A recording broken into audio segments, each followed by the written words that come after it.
and take us down a lot of the different rabbit holes. My thought is that we would try to focus our conversation on really one question, which is what data of what we're seeing, or maybe some data we're not seeing today, would we like to incorporate into the CIP? So in other words, how would we like this information we're getting today to be incorporated into the CIP for the public? And then I think for a second goal would be kind of to have a parking lot for other issues related to facilities that come up, and to then decide amongst ourselves, you know, what issues we want to talk about at another time, and get some idea of when, if that sounds good. All right. So thank you all for being here. If you would introduce yourselves and get us started, that would be great. Good afternoon. How is everybody today? Can you hear me? Yeah, right. There you go. So as Ms. Hines indicated, we've had some discussions over the type of information which we should include in the CIP. There were, the week before last, AJ and I, along with the staff, some design and construction staff who work on capacity, we generated some new charts and data for you guys to contemplate as we move ahead and try to prioritize projects. So the first one is just our current enrollment and capacity status. And on the right side, we just put some thoughts and ideas about how we could potentially solve capacity problem at those particular facilities. Each of the charts also, if you notice, we have some of the schools are colored green, and the reason is occasionally in the past, some folks have said, hey, we're not really capturing our requirements through the capital program. But if you look at attachment A, which is the current enrollment and capital solutions, you can see there's multiple projects in which capacity is actually accounted for through both the renovation program and additions. Most of this data, at least for current enrollment, all of us have seen. It's either in the dashboard or it's already been published. This is just a different view. The second attachment that we provided, which is known as attachment B, has the new 5-year projections. And I did bring AJ along. I know you guys are going to ask some questions about this. The 5-year projections. In this particular case, we have lowered the out years just based on current trends that we see, correct? So, and I said, I'll just walk you through the charts in case you guys have questions, and then we'll go back, because I know there will be quite a bit around the 5-year projections. Attachment C was similar to the first attachment in that it shows the current enrollment and capacity status of the projects which are within the renovation queue. Again, the projects which have capital, which are currently funded either for planning or renovation, are in green. And then the final attachment is attachment D, or some of the areas that the Office of Planning have identified where we believe there are some boundary solutions. Now, these boundaries aren't just moving students. There are some programmatic shifts and things of that nature. So when you look at these charts in totality, I mean, it's a lot of information. There's no question. I mean, we put them together over a few days, and we combined a couple databases, and it's a significant amount for anybody to go through. And we do recognize when you look at the CIP that unless you have some experience in reading the information, it's difficult to decipher exactly how we would make a decision regarding boundaries or programs or anything else. So we started to think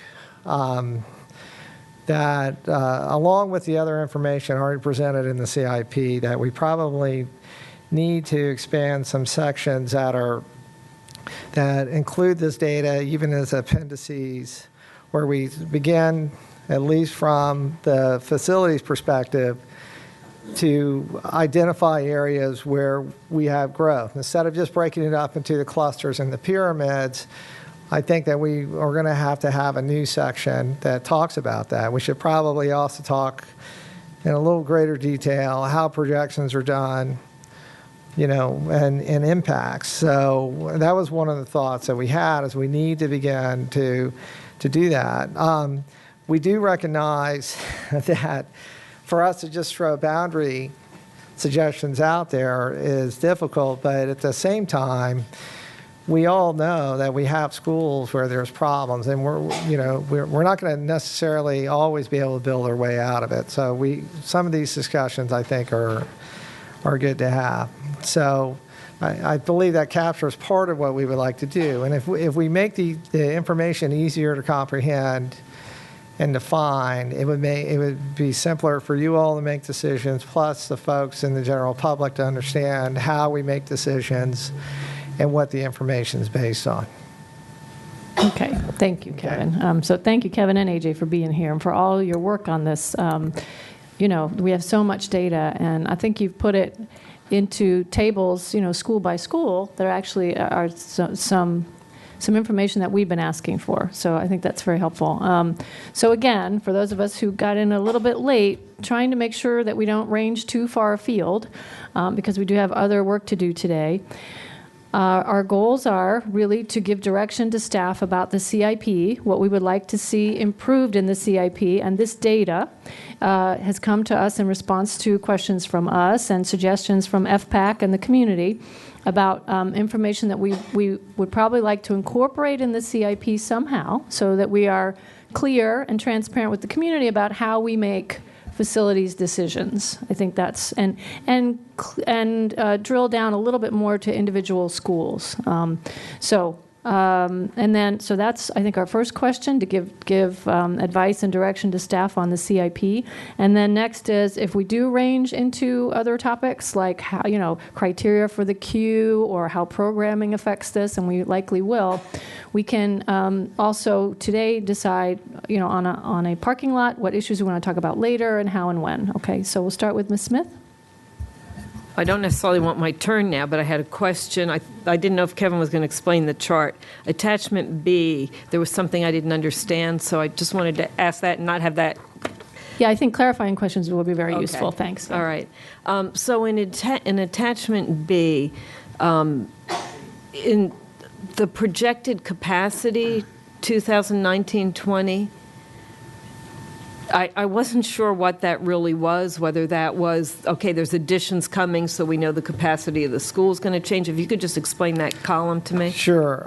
That's a really good question. So, if you look at just the capacity deficit in this chart, we actually, overall, we have a capacity deficit of around 2,200.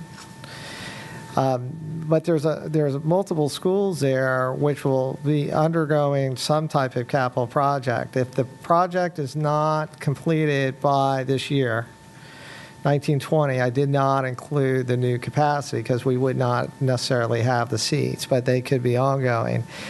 When you include the capacity, even on the first sheet where you look at Coates and McNair, Oakton High School, Rocky Run, Herndon High School, Hughes Middle, Haycock has the new capacity because it would be completed at that time. But just when you add the new capacity, and we actually wind up with a surplus of about 500 seats. Now, it doesn't mean they're in the right place. I'm not making that claim, but we only count the new capacity at the time that we think that the seats would be available. Does that make sense to you? So, I mean, right. So I was right. This is the capacity that we'll have in the 2019-20 years, which is hard to believe we're talking about that. Yes, Ms. Strauss. First of all, I really appreciate the additional information, and I think the more information we have to the public, the more transparent we are. the better off we are. So I appreciate all of these attachments that really give, I think, some important looks. And I appreciate Ms. Smith's questions, because on attachment B, again, this is looking at what will be completed by 2019-20. Right, 1920, correct. Right. Okay, one of the questions that I'm already beginning to get from the community who's already looked at this is, in those of us that we know will be impacted with planned community redevelopment, whether it's Tyson's, whether it's what's going on in Merrifield, et cetera, the community, their question is always, well, it's been approved by the Board of Supervisors. We don't know how quickly it's going to be built, and we don't know what the impact is. And so then our projection of what the capacities will be in 2019, 2020, and that's always, their issue of, well, of the new, the approved new, and for a lot of it, it will be multifamily stuff. And, until that actually comes up and we actually have kids in it, we're never quite sure what it's going to produce. So I guess then how are we going to answer those specific kind of questions, particularly with the civic associations that are intimately involved in the approval process from the Board of Supervisors, as to what is going to be built, what's been approved, and then how quickly is it going to come online? Ms. Strauss, our office works with the Fairfax County Planning and Development Office. And in addition to working with them, we also look at IPLS data, which is Integrated Parcel Land Use System. It is a county system that projects new housing units in different portions of the county. So we review the IPLS data in addition to working with the Fairfax County Building and Development Office. So every time Building and Development Office gets a new rezoning application or a plan for development, we provide them a student impact statement that, okay, if you are building 200 multifamily units, based on our countywide student yield ratios for multifamily units, that new development would generate 50 elementary school students, so a certain number of middle school students, and a certain number of high school students. But the catch is we have to know when that project will be completed and occupied. That is when we start including those additional students from those developments in our projection system, because that is when they would start coming to our school system. So yes, we do incorporate the impact of new developments in our student enrollment projections. And which you can, and to the constituents that ask that, is that we've improved our communication process better than we ever have before. Because the issuance before was, okay, we've calculated, and we've had further discussions about the multifamily dwellings, but at what price point? Do you get the younger, new homeowners, if you will, new dwellers, with lots of young children, or is it priced out? That's just one example of the level of detail that's going on. To the most extent, the improvements have been when they're going to be delivered, because that, to your point, is what they're saying. Hey, are they taking into account the impact of these new revisioning prospects? Right, and I would recommend that, and I do like these tables. I think this really helps our understanding. I think that explanation, if we're going to put this in CIP, is critical, so that people understand exactly what is or is not included in these projections, so that, because they will say, well, we don't need a boundary study yet because, we have no idea whether or not this stuff is going to come to pass. And so then the question is, what exactly is in, what is not, where are we hedging? So I think that explanation will be needed broadly in the CIP, and then those of us that will get the detailed questions of, well, is this particular thing that is under construction now and is going to be finished, so that we will need that level of detail, particularly if it looks like it could involve a boundary change, because those are always the tough ones. So thanks. Thank you. Mr. Velko?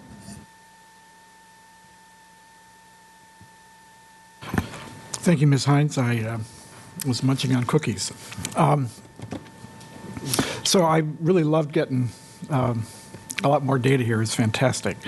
So I have a couple of thoughts. First of all, I'm thinking that some of these charts relate to elements of the Q criteria. Is that the renovation Q criteria? Is that true? I mean, like capacity, for instance. Well, yeah, and actually there is one that is just specific to the queue. So, and that's an interesting chart in the sense that, there's been questions, when we all look at how the architect when they evaluate the facility, what did the ranking come out? And you can see just the disbursement of the projects, whether the schools are overcrowded or not, that the various factors and the criteria, regardless of the weighting, had a big impact. And so you have schools that are not overcrowded, but maybe there was something deficient and Right. that did that. So that was the reason that we did the chart was, I know at some time in the near future we're going to talk about criteria, and this would give you a good example of how the criteria affects it. Right. So where I'm going with this is, if we looked at it from the standpoint of there being different factors that go into developing the renovation queue, it would be nice to get a chart like that for each one of those factors so you could look at each one independently, realizing, of course, that where the school ends up totally in the queue is based on a combination. But I thought it was extremely helpful to have one of these charts, showed the location in the boundary queue with respect to the other things. So that's just a thought. Yeah. And of course, putting this stuff online, people lap it up. And I got to tell you that the dashboard that you have out there, when people find out about it and look at it, they are really impressed, as I am. So, I think you're leading the charge. And Dr. Garza's not here at the moment, but I know she's thinking about a dashboard about more stuff. Okay, so I'll keep focused, Ms. Hines, sorry. The boundary change proposals, there's a whole list there. It's my view that we should have, just as we have a renovation queue, we should have a boundary change queue, a boundary change schedule, essentially, where, in 2015, we're expecting to go through these things, whether they're administrative or, big things. But I would like to see that be predictable so everybody in the county knows what's coming next, okay? One of the charts, and I forget which one, I apologize, it had to do with, one of the comments was no current solution. And I want to comment on that, but before I do,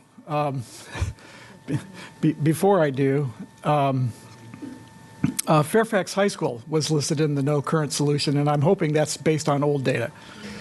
Yeah, well, part of it is my fault because I wasn't supposed to be in there. Dr. Garza told me to change that, and so I hope I still have my job next week. I was supposed to alter it. But at least I admit that I made a mistake.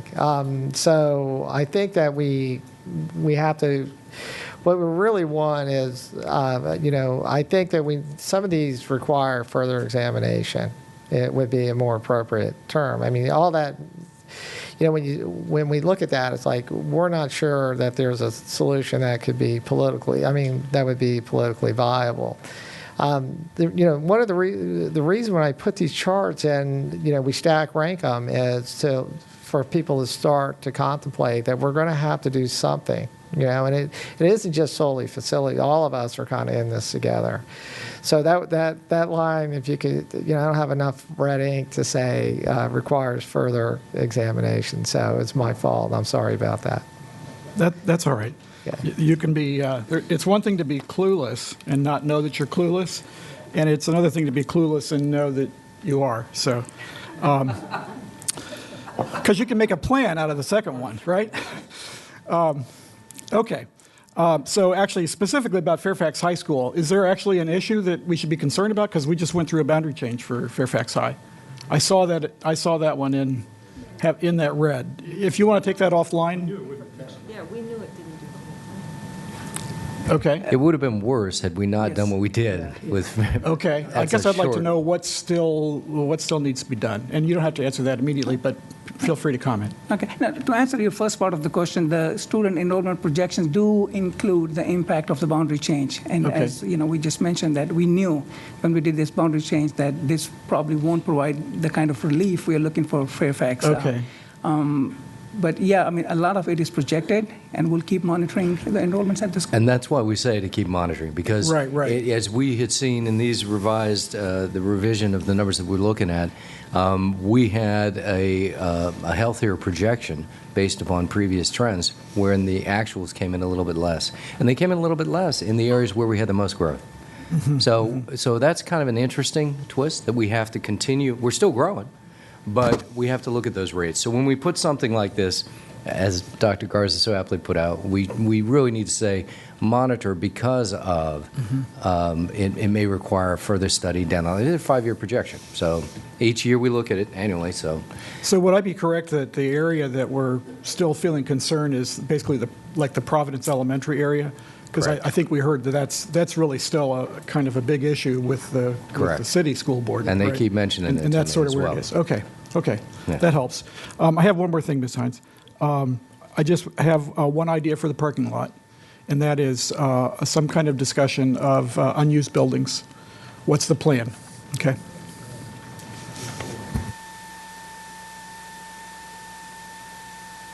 Okay, thank you, Mr. Vaca. Yes, Ms. Evans?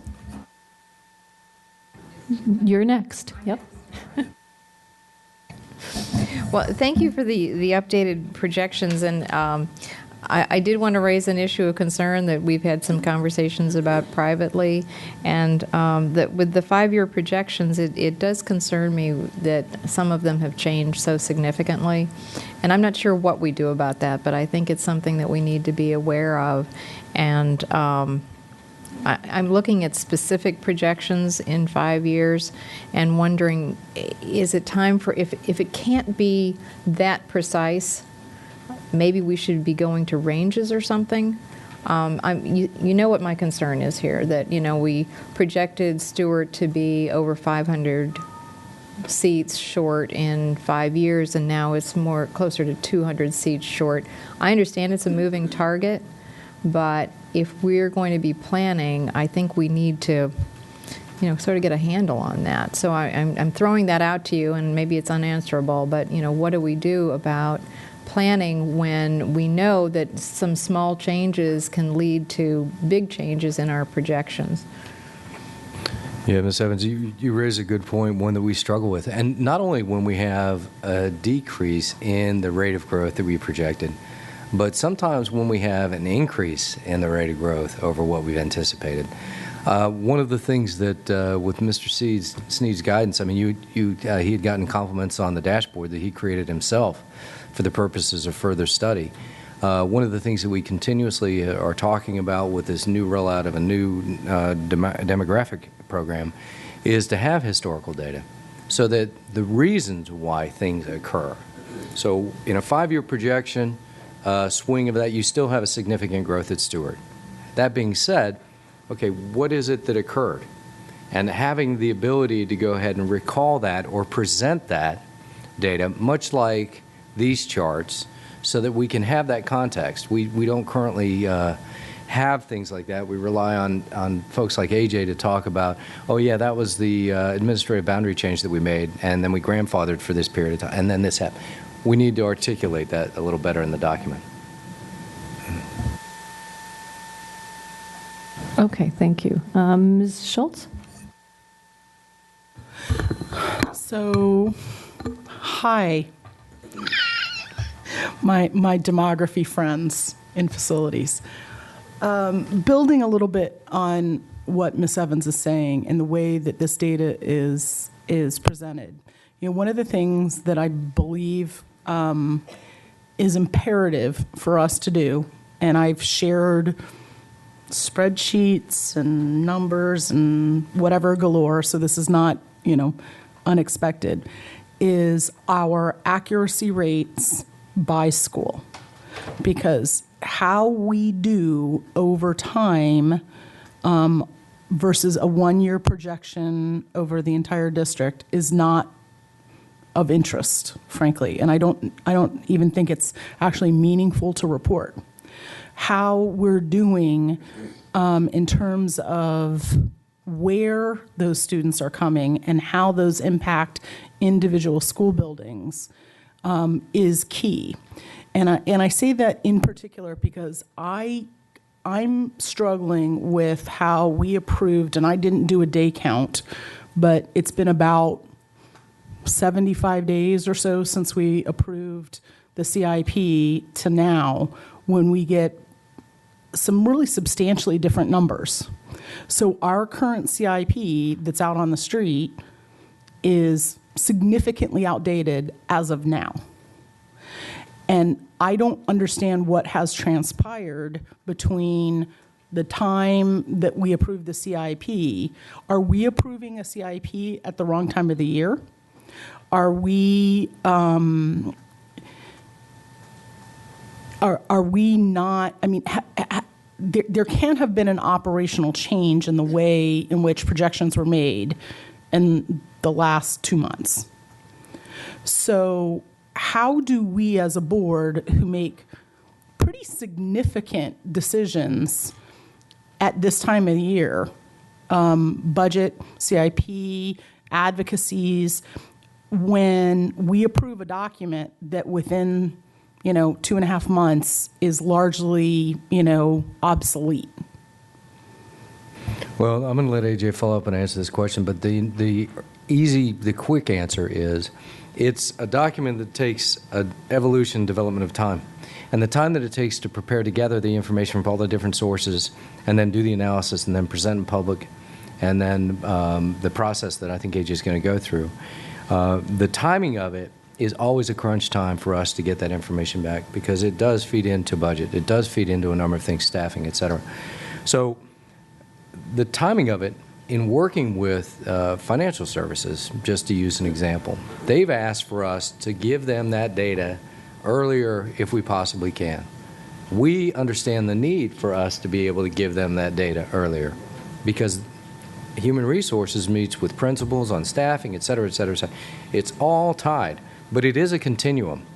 And you reiterate the whole purpose for our articulation and the need to have more clarification in the document so that it can identify what the nuances are that impact the changes that occur. Okay, just to make sure we stay, because I want to stay focused. I understand the crunch time with the current numbers and to get the current numbers into the budget of the current enrollment, and that the time to inject, who's arrived in school and then get that into the document process. However, that doesn't change, 3, 4, 5 year outlier forecasts as much as we've seen changed for a number of schools. So, having columns in here that show what we said was going to happen, what happened, and what's the difference, so that we can see where the outliers are. Does that mean that, and maybe Ms. Evans brought it up, that there was a development that switched from, we don't include the development, to now there's people living there and now the development's included? What has happened to cause that change? And the problem is we don't, and I think about it in terms of an educational perspective, we don't show our work. We don't show, we had a 1-year projection, 2, 3, 4, 5, and we don't go back and show, listen, this is what we said was going to happen, this is what happened, this is the difference, and then have a couple of asterisks on outliers to go, you know what? We got it wrong. There was a new development. The Silver Line opened. The whatever this thing down the street's called. What is it? Mosaic, had more kids coming out of, apartments than we thought. So there's nothing that shows it. It's just all of a sudden now we're at 75 days later, and there are some pretty significant changes. And it's our current CIP. We just went through the process.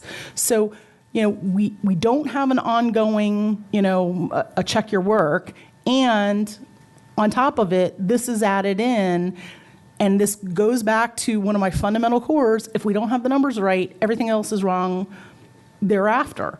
And we have to make decisions not in the spring about what to do that fall. We need to be making decisions in the spring of 2014 about what the heck's going to happen in the spring of 2018 and start now. Otherwise, we're behind the 8 ball.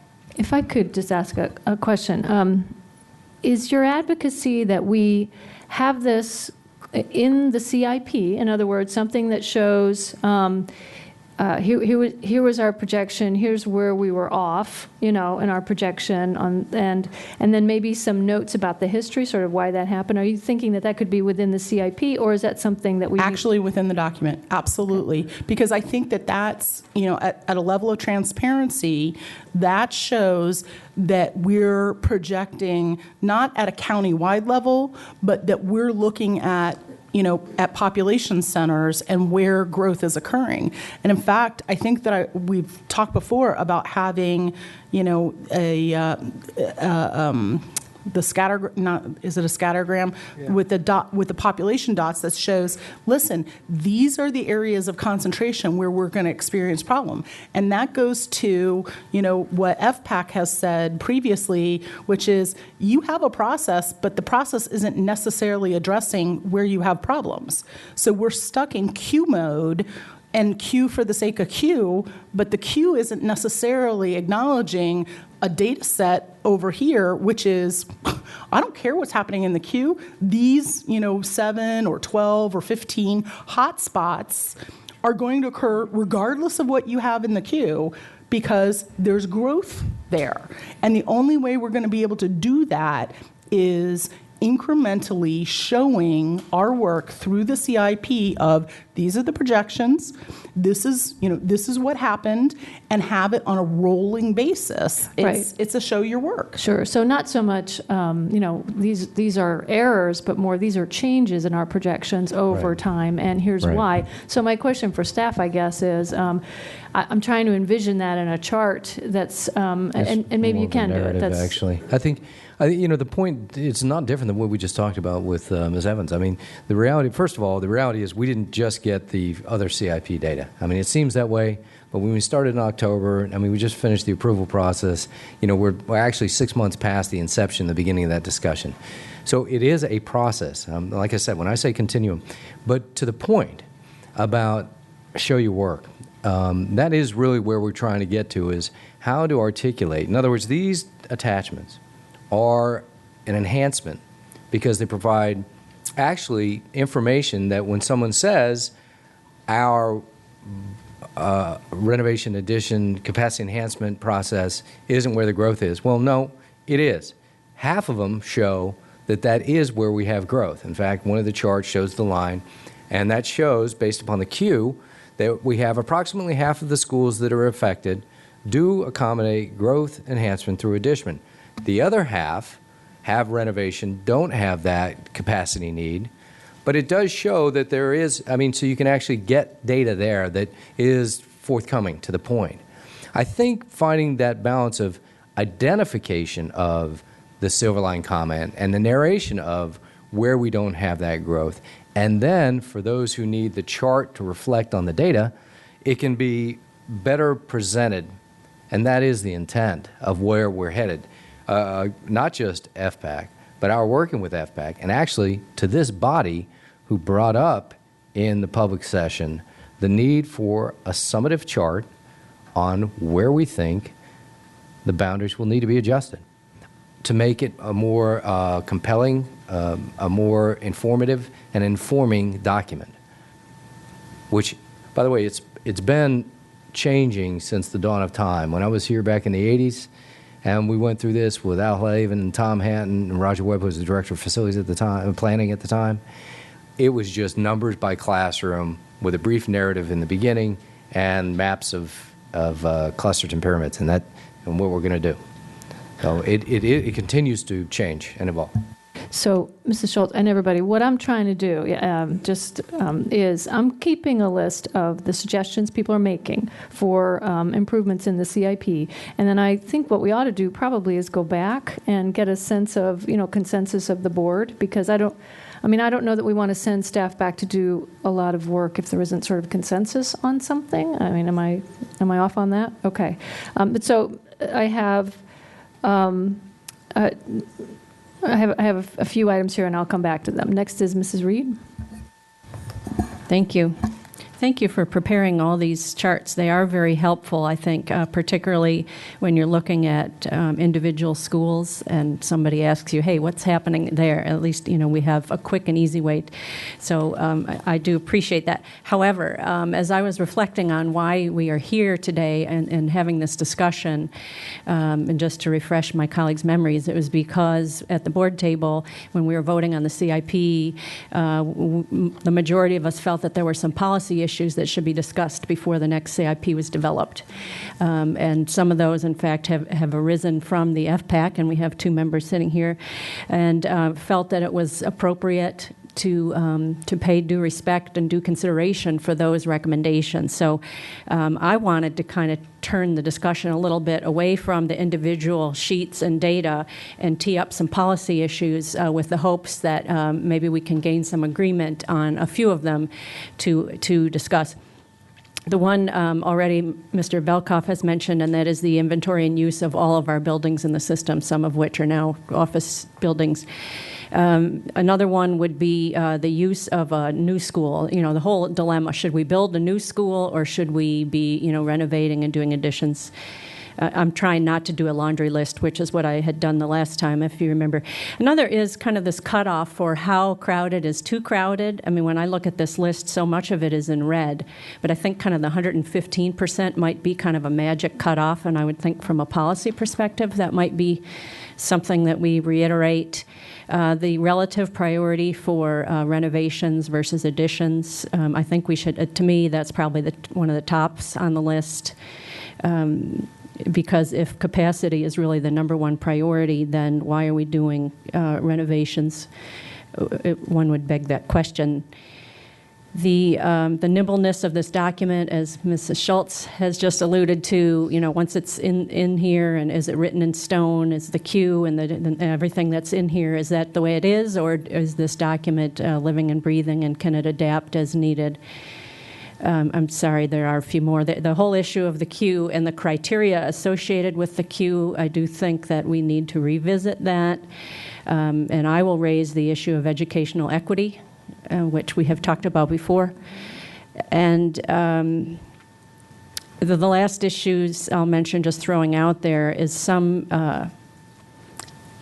tying of this data to both programmatic decisions on the educational side as well as budgetary decisions. And that's a little nebulous intentionally, but I just feel like this is still, this document over here, then we set this down, and then we go about, and then, then we do our programmatic work, and then we set that down, and then we pick up our budget. And to me, they should all be more integrated, and at least maybe we could talk about how we could make some strides towards doing that. And now I'm getting the looks like, okay, please, that's enough. So I'll stop with that, but my hope is that we can at least agree on discussing a few key policy issues, and maybe the rest go on a parking lot for a retreat and other opportunities to discuss them. Well, okay, so Mrs. Reed, I have actually put all of your comments on the parking lot. So maybe you want to tell me which ones, and if you can make a specific advocacy about some or of them for to give direction right now to staff for how they could be incorporated in the CIP. And I mean, I'm looking at, and I've written down. Building new versus renovating. I mean, that's a policy conversation. That doesn't belong in the CIP, I wouldn't think. Or does it? I mean, do you see that? I would say that those discussions should be held, and staff should be given some guidance before they would develop their next document. Like right now, there's $10 million sitting there for a new building when we've never had the discussion about whether we think we should be building a new building or whether there are other options. So that's kind of how I see that one playing out. So it is kind of a cart and then the horse. Well, let me ask then for staff. I mean, when are you going back to if we give you some direction now on the CIP, what's then, at what time, what kind of time do you have before you have to use that information? I think the next CIP would be due to the school board in December, middle of December. So we typically start working in the summertime. So the time is cutting You short. can do it in the summer, not me. Yeah. Yeah. Okay, so we're talking about whatever we tell them today, they're going to start working on this in the summertime, okay? So, I mean, I'm not sure, and I'll take guidance from the board, but whether we want to right now have a policy discussion about building new versus renovating. Personally, I kind of feel like in order to have that conversation, I would need some input from staff on, the pros and cons and the costs and all that. So that's one. And then on like the queue, the criteria for the queue, I worry that if we dig into that right now, anytime you change the queue, you throw everything up in the air. That's right. And so I don't know that it'd be possible for us to do that today. Smith, did you have something for that? Go ahead. Okay, is my thinking wrong? I thought we were going to look at the criteria for the queue in 2015. I thought we had already decided that. Am I remembering that incorrectly? That was staff's understanding as well, but certainly, and the question about some of these issues and concerns is whether right or wrong. I mean, we work at the pleasure, but the deal is the practice had been that the CIP and the schools identified in the CIP are based upon the Q criteria that had been in existence. I'm not saying whether it's right or wrong, and then those ones that are listed and identified, if there are any changes, for example, throwing capacity back in, then once those are complete, because it's as if there was an obligation implied, not formal, to the public, and the communities were made aware that this was the timeline and they could see their school, that if there was a change and then a reprioritization, relisting, that upon completion of that those would then be the ones that would be then included in the queue, in the listing. Yeah, so I would just say, practically speaking, we want to report, we want to give staff direction on the queue in 2015. That doesn't mean we shouldn't start talking about it now, because that's a long conversation, I think. But I don't know if today is the time. There are some today things we can talk about. So nimbleness of the document, Mrs. Reed? Right. And that one is to address needs that weren't initially reflected in the document, like the Lemon Road addition is one that just comes to mind, that it wasn't in the document, we didn't have funding for it, but we went ahead and did that because we agreed that it was an urgent need. Things like that. Or now that the Board of Supervisors has indicated that we may be getting $13 million in additional capacity. How will we decide as a group how to spend that? Would you? I would hope you would ask the board before you would just go to the next items in the queue. But maybe that's one that's, maybe we have to divide these into what are the more short-term, easier things to address, and some of which maybe are just longer-term things. But I still feel that some of these issues we do need to discuss and give staff direction on. So if you want specifics, I would say that's one. What are we going specifically? What will we do if we get that additional, bond money authority from the county? And then another one would be, do we agree on the relative emphasis of renovation dollars versus capacity enhancement dollars? Maybe those are two, if I would suggest two for the group, that I think we could, might be able to get some agreement on without a lot of additional data and discussion. If I could, capacity enhancements, regardless, additions or new schools take precedence over renovations. That's always been the situation. If you go back and even look at old CIPs, say from 2000, 2001, we didn't list some of the schools that we built just a few years later. So what would typically happen during the CIP, if we thought there was a need for a new school, and we couldn't solve it, if we couldn't solve it through boundaries or things of that nature, we had new developments occurring, you would have new schools, we would come to the board, they would be introduced, and those would take precedence over a particular renovation.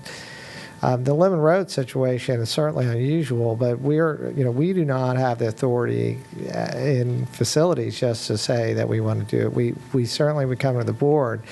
And in fact, when you look at this, the document regarding the boundaries, if we don't have solutions at some of these schools, we're going to have some new schools that we're not exactly sure where, because you still have to decide, are we going to do boundaries, or if there's going to be some type of programmatic change? And if we're not able to find a solution, then it's going to wind up having to be a new facility. So I think, maybe we could add some clarity to the process about how we introduce new capacity. But if we all of a sudden saw a jump somewhere where it wasn't expected, I think we could come at any time and say, hey, we see this, and we think we may need a new facility here. So maybe we should I would suggest maybe we look at the process for us introducing things of that nature.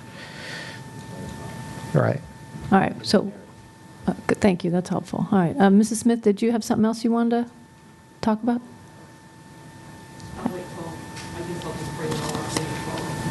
It's your turn, yeah, so go ahead, yeah. I guess I feel like this isn't what I thought it was going to be, and it's a little disjointed, so I'm going to try to get somewhere. I think the issues that Patty is bringing up is kind of where I thought we were going to go, because I think there's questions out there that we do need to understand how the board sees things. And to some of them, they're not questions to me, maybe because I've been doing this for a while. So it's hard to know where to start. One is the charts. I appreciate the information that's here. But like when I looked at attachment D with some of the solutions for boundaries and pieces, there's other things that I know from my district that I don't see listed. Islands that we could take care of and other issues like that. So if you could just explain to me with attachment D kind of the comprehensiveness of it and where the thinking from that's going to go. And then I do have other things I want to bring up. Okay, the intent of attachment D is to use existing or potential capacity surplus at a school to provide relief to an adjoining school with contiguous attendance area where we have current or projected overcrowding. We looked at things like, whether the schools are in same high school pyramid. If not, whether we would be looking at, if it's an elementary school, would we be looking at the middle school and high school changes also? But the main intent was to provide overcrowding relief where we didn't have, or we don't have any other alternate way to provide relief to the overcrowding. So I guess my comment would be that I don't think this captures all of the issues I know that we could take care of, that I think are easy things to take care of. Well, actually, you're correct. I mean, when I looked at this list originated from the prior, from this year's CIP. Mm-hmm. And there are situations where I agree we could probably expand it. I mean, the first item on here is Hutchison going to Clearview, and you can't balance the two if you look. But Ms. Strauss is well aware of the difficulty with another school that's in the pyramid, is Herndon.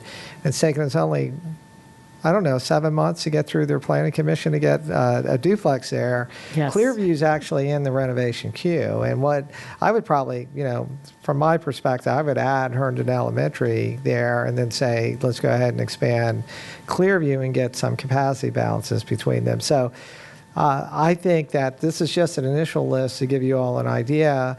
When we start to formulate the CIP this year, I would like to see something more comprehensive, where we start to at least have a discussion about the fact that some of these schools, these are the potential solution. And to me, that's a smart use of money. So if you take Hutchison, Clearview, and Herndon Elementary, we already have capital dollars that are at some point going to be slotted to Clearview. The boundaries are all adjacent to one another, or they butt one another. It would be easy to do that. And and the other reason I'd like to do that is to be able to start to forewarn these communities that the only solution is going to be able to do it this way. If we pre-build some capacity, they're able to know, hey, at this point, we think that's going to happen. So I think that we need to expand these sections or create them. I know our first shot out of the box this fall will not be perfect, but then we should, figure out what kind of data to get in there to help keep the general public informed as well as you all to make good decisions. So that leads me to kind of my second takeaway from going through the Infrastructure Finance Committee, being disappointed where the supervisors are in supporting us with dollars, looking at FPAC's recommendations that we really need to be focusing on using seats we have.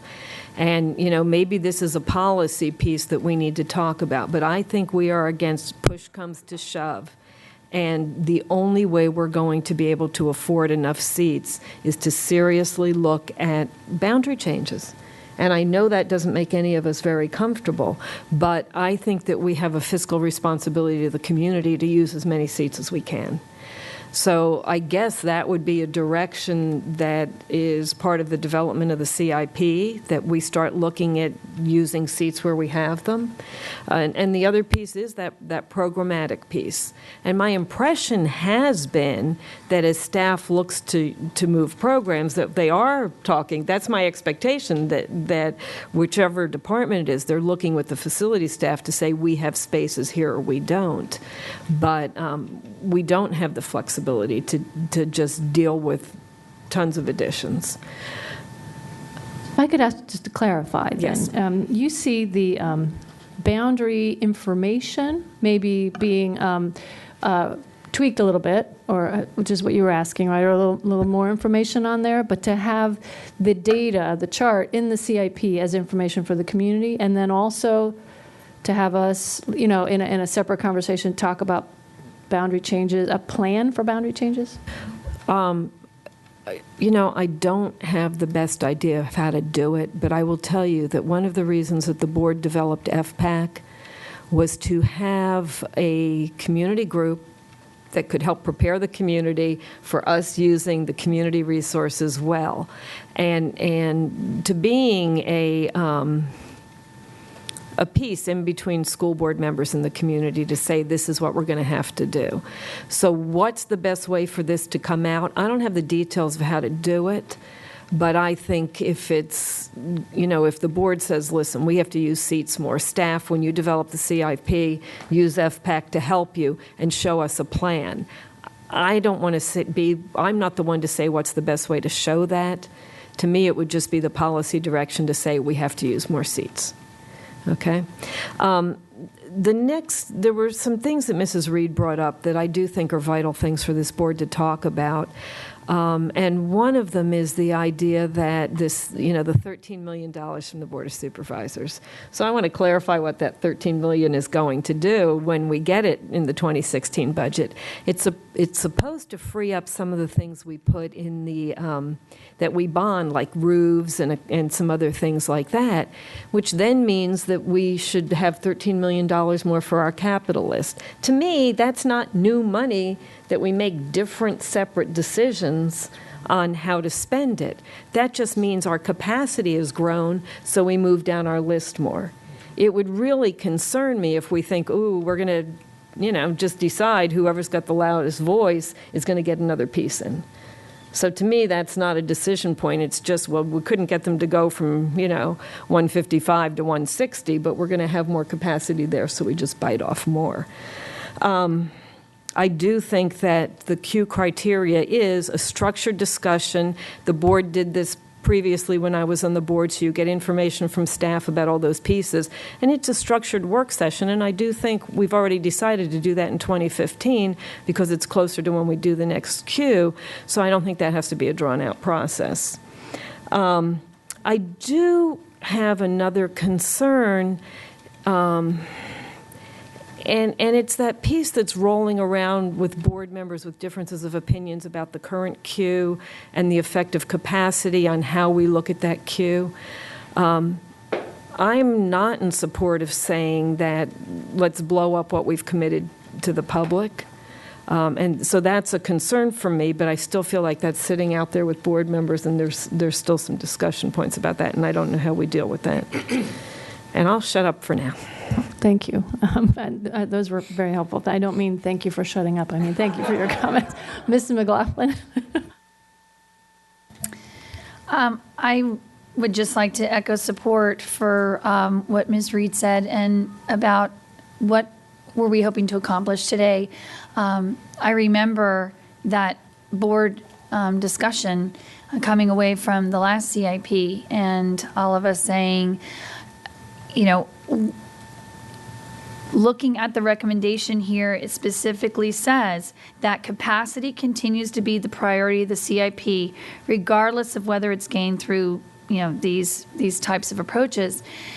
And I guess what I'm trying to figure out then is if that's the goal, that the capacity is going to be the priority for the CIP, then what were we supposed to talk about today? But I wanted to point out some things that I noticed in the charts. And I may ask a request that we run a chart. Oh, sorry, I'm operating off of attachment C, which is the renovation queue. And it's probably because we've got a chart through the CIP booklet that gives it the queue 1 through 50. So this was a new way of looking at it. But I wanted to just share some of the things I pulled from this chart, that only 4 of the top 20 schools on the queue are at 115% capacity or more. So when you look at the queue rankings 1 through 20, only 4 at 115%. So when we talk about, okay, I'm just making sure I'm still. So I thought that was very compelling. 2 of them are obviously at the 152%. So if we're looking at prioritizing, we've got capacity issues. Bear in mind, top 20, only 4 are really overcrowding issues, which you can see. Then the next thing is that of the top 20 schools on the queue list right now, 3 of them were built in 1980 or later. So, the good news is I think that a lot of what's reflected in those top 20 schools is that they're older. But I guess where I'm still struggling then is, if we've said that capacity is a top priority, and yet 16 out of these 20 really aren't in capacity problems, do not have capacity issues. So then the question becomes to what Ms. Smith said, and I really appreciate what Ms. Smith said, because having been in a community that was on a queue, then bumped off a queue, then back in a queue, I mean, it's hard on communities where there's expectations. But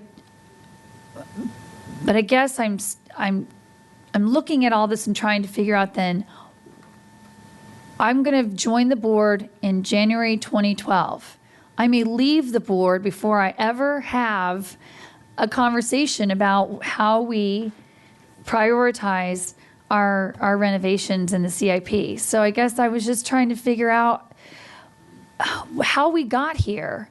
That I'm hearing as a board member, you inherit this queue, and there's nothing we can do about it. Because I guess I'm still not necessarily of the belief that when you look at the challenges we have, and and the elephant in the room is Falls Church High School. So I'm just going right out there with it. A school built in 1967, and we're just going to say, sorry, you stay at number 45.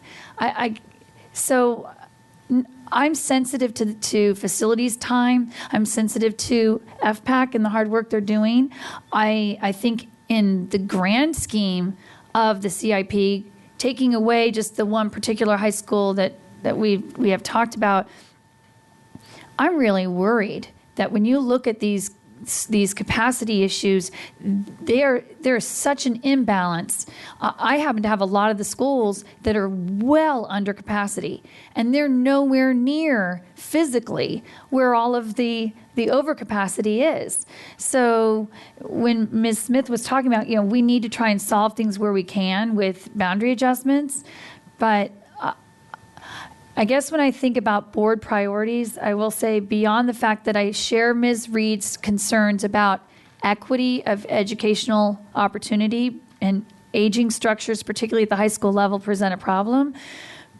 But are we today, or where are we as a system, and maybe this goes to Dr. Garza and Mr. Plattenberg, how are we going to address the fact that I look at these overcapacity numbers and they're just frankly alarming, and they're not in my district, but obviously all 12 of us care about every single school in this system.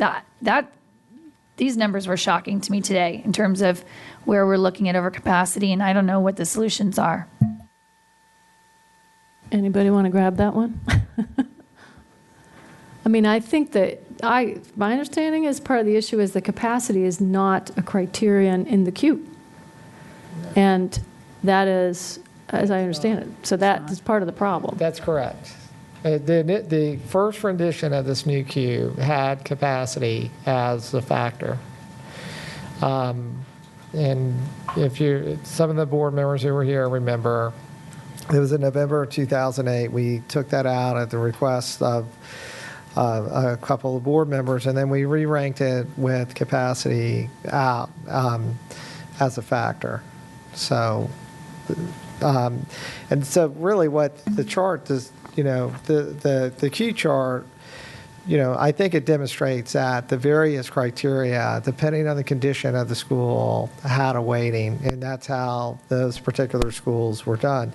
Again, when I was trying to answer Ms. Reed's question, if we have capacity issues, just like we just finished 9 editions last year, and when we did those 9 editions, whatever was in this queue got bumped down the road to allow us to build those conditions, and that has always been the case. The renovation queue is there. That's just basically the order that we're going to renovate those particular schools, but capacity requirements always come first, and that's been the practice for at least the 25 years that I've worked here. And I assume that's what we're really striving for today. Is that correct? I think so. All right, well, thank you. And we will come back to that.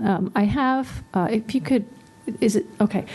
I have a couple more people, and then I have at least one go back. And I would like us to be able to have some time, it's a little bit after 3, to kind of run through the list that I'm keeping to see if we have consensus about what we'd like to see in the CIP, changed in the CIP or added to the CIP, and then also kind of what our consensus around the parking lot issues that we want to come back to. All right, so I have Mr. Stork and then Ms. Derenak-Kofax.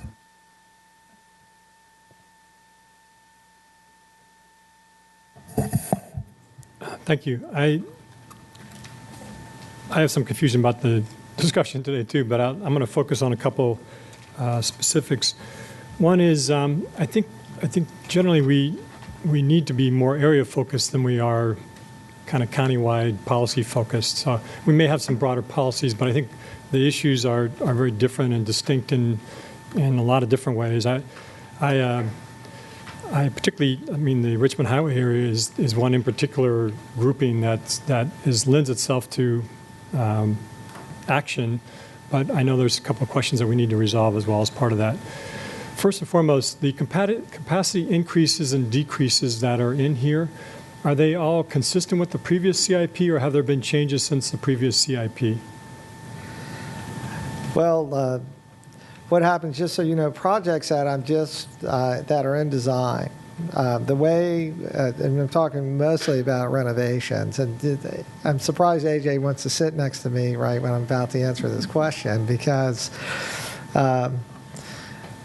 what we would do, for instance, I looked at a couple of those schools down the Richmond Highway corridor right now. So you've got Stratford, Landing, Waynewood, Holland Meadows. These are all about to undergo renovation. So I've got to pick a number at some point to design to. So we would look at the 5-year projection, and normally we're adding a couple percent. So if you add a couple percent to give yourself, there's probably 1 or 2 extra classrooms. High schools are a little bit shakier. So when these projections change, while we're still in the design cycle, and there's only so far I can go, because once I get about 30% into the design, I have it locked down. And what AJ, his least favorite day is to come and tell me after maybe I have a permit, well, you know what, the new projections are different. That's happened a couple times, right? And I'm not very happy. So what occurs is we actually add the capacity during the design phase. You know, as I said, I mean, occasionally we'll add it later. And that's, as you well know, that is absolutely my core concern, which is Right. you're getting ahead of the community and getting ahead of really the conversations that we need to have, even though I understand the rationale, but that's why I'm here to once again say, let's get moving. Yeah. We got to get this done. We got to get the community involved. We need to have a discussion.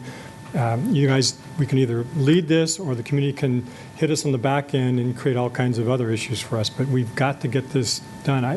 I'm with you 100%. We need to get the planning and all the other pieces there because these things take time. And so this is the core issue Right. for this particular area. Right, and in fact, when we kick off a project, we will tell the community at the time what the design capacity will be. So it's usually the first question and the best question from the parents is, how many kids is the school going to hold? So. You know, my coordinators actually will discuss the projection so they understand and they talk about this rationale with them. My intent, as you all know, for the last couple of years is to be more strategic about this and to be truly generational in how we're looking at this. We recognize that the last major change in the Richmond Highway area did not go so well, at least from anybody who was part of that, with the closing of Fort Hunt High School and all the follow-up and the blowback from that. So I am here to say we need to get this done, and we need to have this in-depth conversation with the community this fall.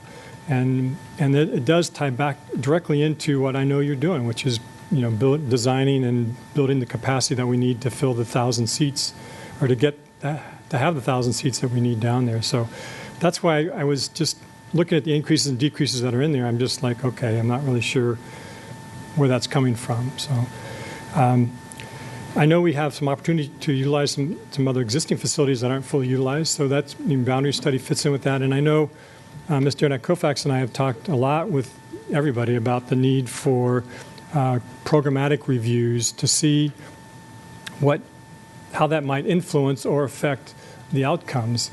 Again, because we know there's a substantial amount of renovation dollars that are coming this way, at least as it exists in the current queue. There's 6 elementary schools that are along the Richmond Highway corridor that are getting renovation money. There's a potential new elementary school that could be built there. Then there's obviously the Fort Belvoir. Those are all going to have significant impacts on this. So I'm here to kind of say, let's have a conversation about that and let's get something started. The other piece of this, though, is that I know, and at least I'm looking at the item that's in here on capacity percentage and underutilization, overutilization. The only thing I think it doesn't really capture, and maybe it's not possible to capture, is the fact that there are adjoining schools at one high, one low capacity with renovation money coming that can be clearly a part of the solution. And again, I get back to Richmond Highway because that's one of those options, is not build a new school, add it to the existing schools, and do some other things there. So. Correct. And in fact, one of the ways that I like to parse it when we have the current enrollment and capacity, I don't have it here because I didn't have time to put it together, but I do like to look at the feeders, for instance, the elementary schools in a particular pyramid, because that would signal to you if we didn't have a capital project there.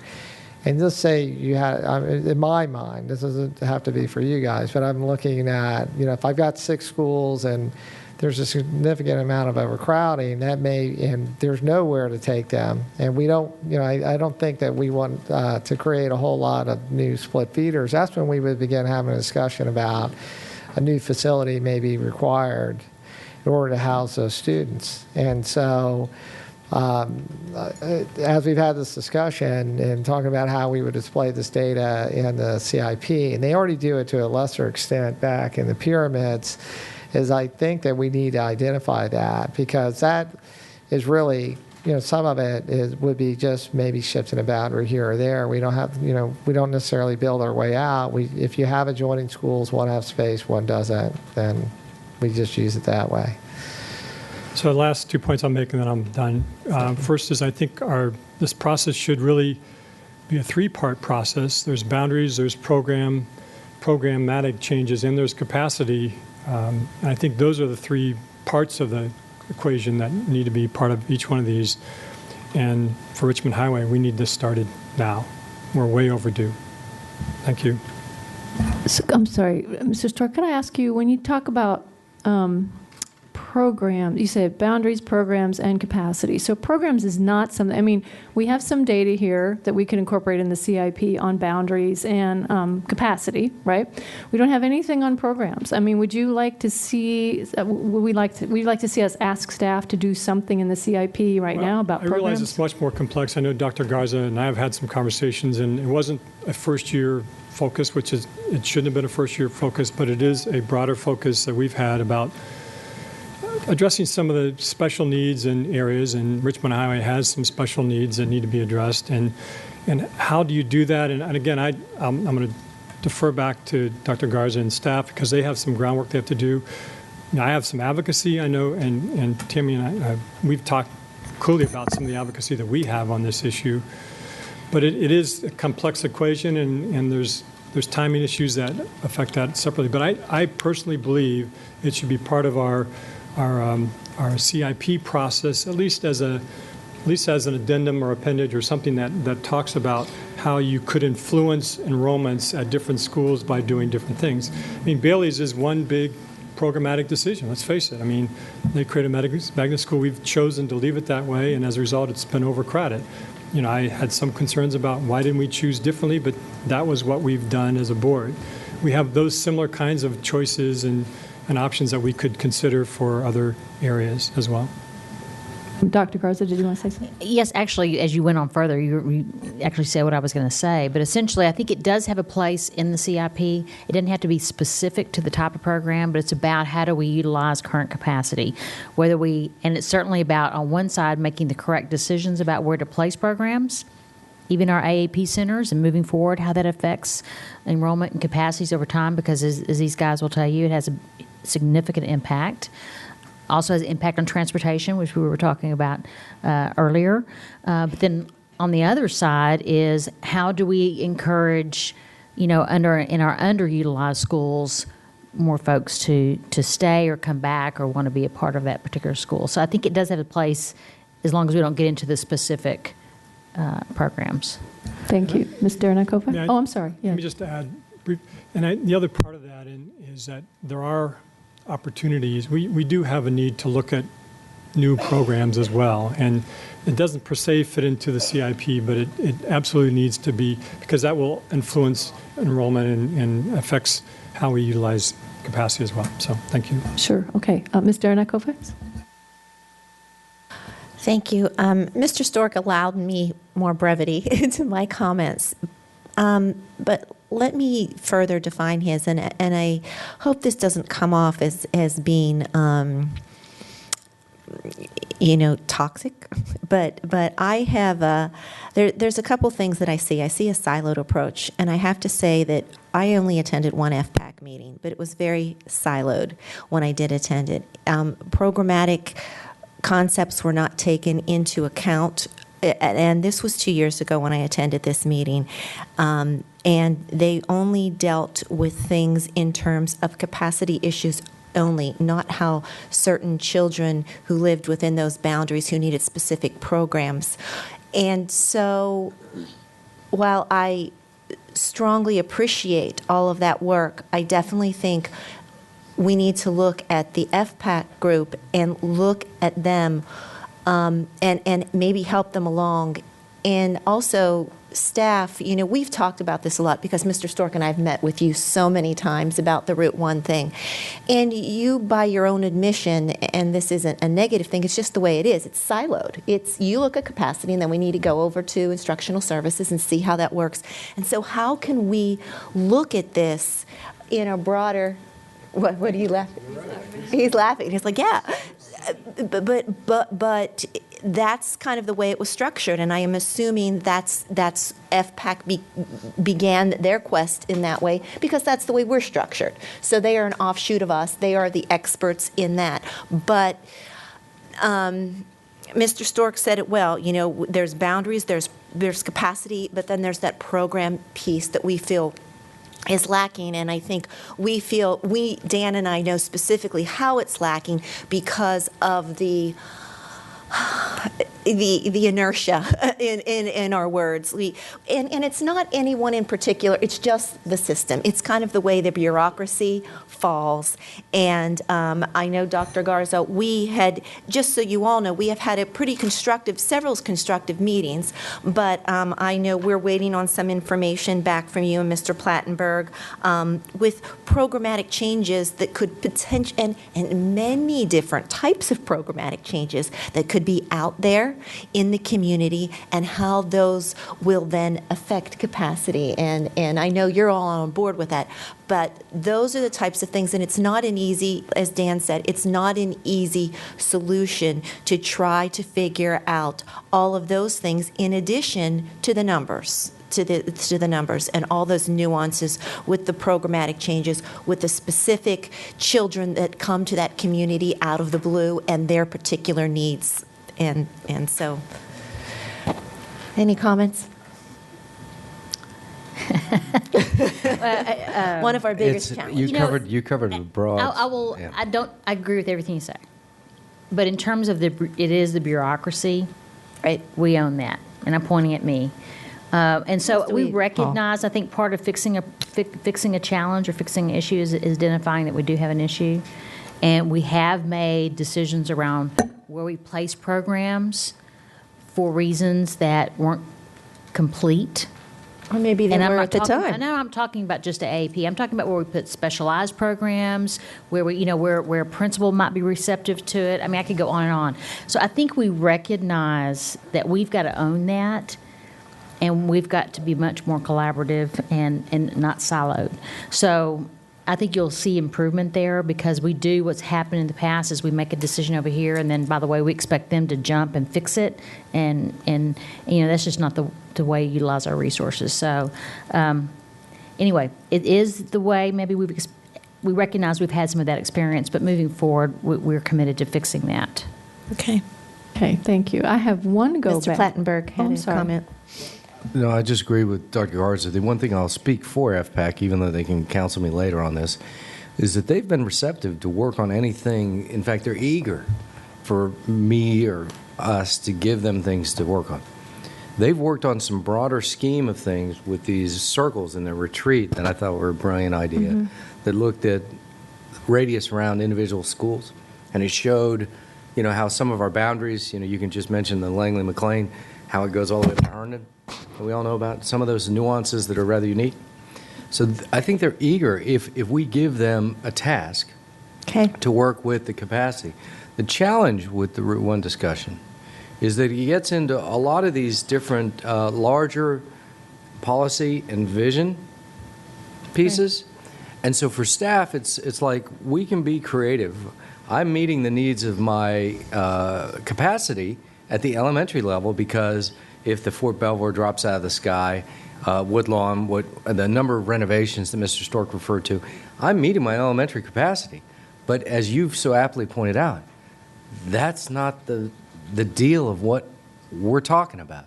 Well, capacity-wise, that's the deal at my silo. Right. That's the deal about what I'm talking about, because I have a mission, a work program, that I have to execute for the children that are arriving. Going on concurrently is this revisioning, I think I refer to, of the Route 1 area. So much so that when I'm asked by members of the county, hey, listen, we're looking at the ISA property, the building that they're utilizing, will you have a use for that in the 14-month negotiating? Will you have a use for that in a future period? I said, yes. Do I know what that is? No. But conceptually, because I think, much like we talked about the previous discussion, because I think there's something going on, I'm going to hold back on the buses for the potential for the later high school start times. Same thing here. I'm going to tell them, yes, I may. And for that purpose, do you think you'll need it next year? And I said, not with everything I got on my plate right now. I don't know if it'll be next year, but I think something's coming. I don't know what it is. It's a 30-acre parcel in an area where there isn't 30 acres to be had, that are just sitting there. So the opportunity for the visioning, is unfolding, yet the larger piece that you're pressing for is not actionable right now. And I think that's a broader discussion. That is that's kind of like when we look at listing of vacant properties, all right? What are we going to do about that and when? Revisioning. What are we going to do about that and when? What direction can we get to let that be known as a priority of the school board for the resources of staff to be invested to ensure that these things happen? And I know we all keep vacillating about, at least that's what I'm hearing in a lot of these contexts, that will hone in on our focus area, much like Dr. Garza's strategic planning, to get us focused and targeted. So we are charging, because it's all necessary. And this one is not new. You met with me and pointed out quite well that we need to look at this. The community wants arts, et cetera, et cetera, et cetera. I don't know what to say. And I know, and I think as we do, when we go into our next section and we talk about a strategic plan, we can, this is one of those things that we need to, put out there, and not today, but when we go on and we make. Talk about this, because it's such a big thing and it's not easily defined and there's so many moving parts to it. Dr. Garza, did you want to follow up? Well, just an idea. And first of all, I appreciate the conversation. I know it's frustrating because we have so many needs, and this is a very important issue, right? Very important issue. I wondered if it might be helpful, just an idea. Now that we're almost about to wrap up this budget pretty soon, do you think, in the next few weeks or so? What if we were to meet with you by region and start, because you mentioned the point that some of these issues are regional, and capture all of them and bring them back to the larger committee, larger board. Capture the issues, also update some of the documents, projections show where we've been, how accurate we've been over time. Updated boundary to make sure that we capture every boundary's potential solution from you all that we may have missed, or Kevin may know that's just not reflected on the document. Vacant properties, capture all that, and then bring it back to you all so that we have. I don't want to add to the frustration, but I think we can help respond to the frustration if that's helpful at all. And I think, could do that over the next few weeks or so, over the coming month or so, right? And then in terms of the queue, just a question. As I see the list, and this list is ended at what date? When will we have gone through the complete queue? The one that's publicized. All right, so I'm making the best guess I can at construction prices in 14 years. Really, I'm really speaking of the ones about the commitment, the ones where ones where schools have been identified and we said this is going to happen to you. The last one in that's green that would undergo construction would be Oakton High School. That bids in 2018. Pardon me? Oh, that's C, I think is what you were asking me. So the ones that are colored green currently have funding, and the last one to undergo construction would be Oakton. And that would start in 2018.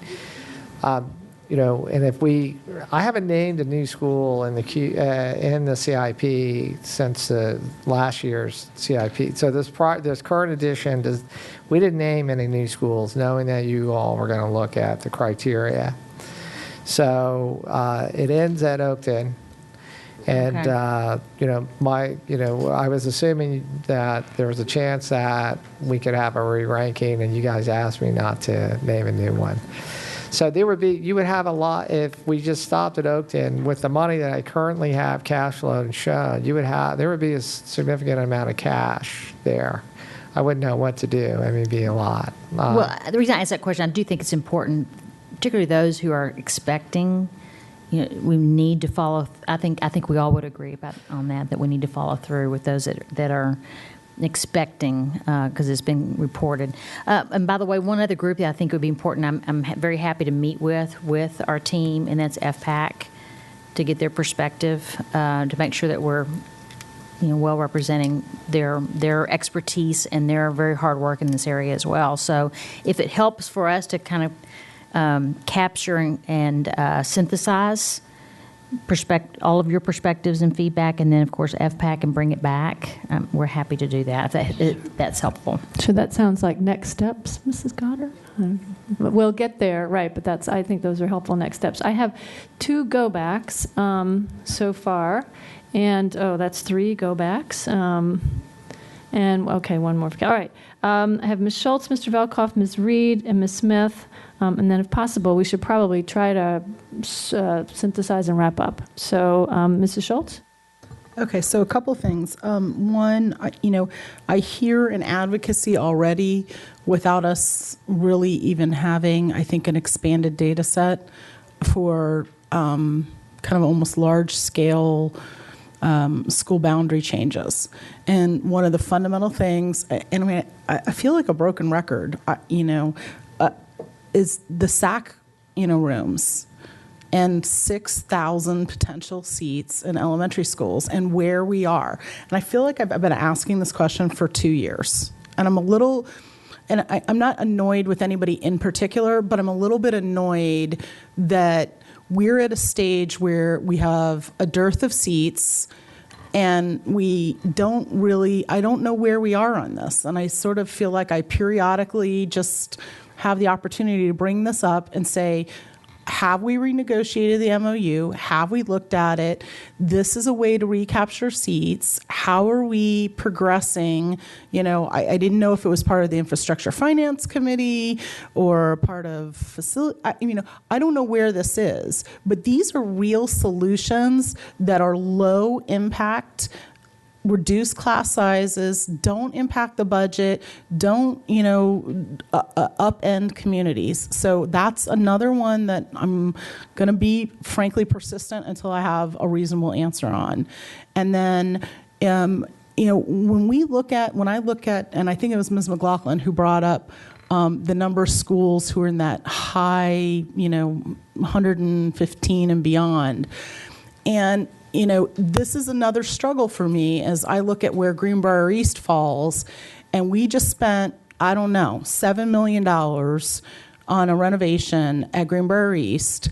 I've got 3 probably 30-year-old trailers still sitting out in front of the school, and we're still looking at a projection that is far, far beyond, the 100% on 5 years out. So these are why, this discrete, and I appreciate, Dr. Garza, you bringing up a question of having, kind of some parochial discussions, because this is where it doesn't matter whether our division-wide, calculations are right. It matters, are the school projections on an individual basis right? Because we've just spent the money. The money's gone. We've done it. It's off the queue.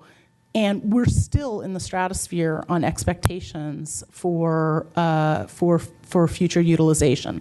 So it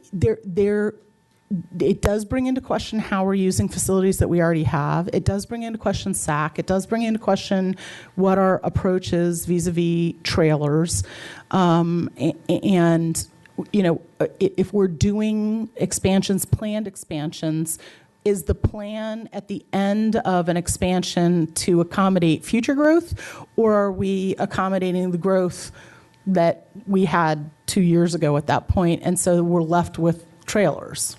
Well, I kind of answered that question.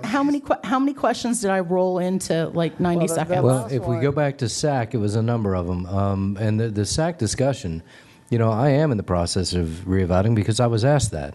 And through that process, however, it is an agreement that's been going on for some time with the school district, and short of kicking the SAC program out and having that discussion between elected bodies, I don't see that relationship or partnership going away.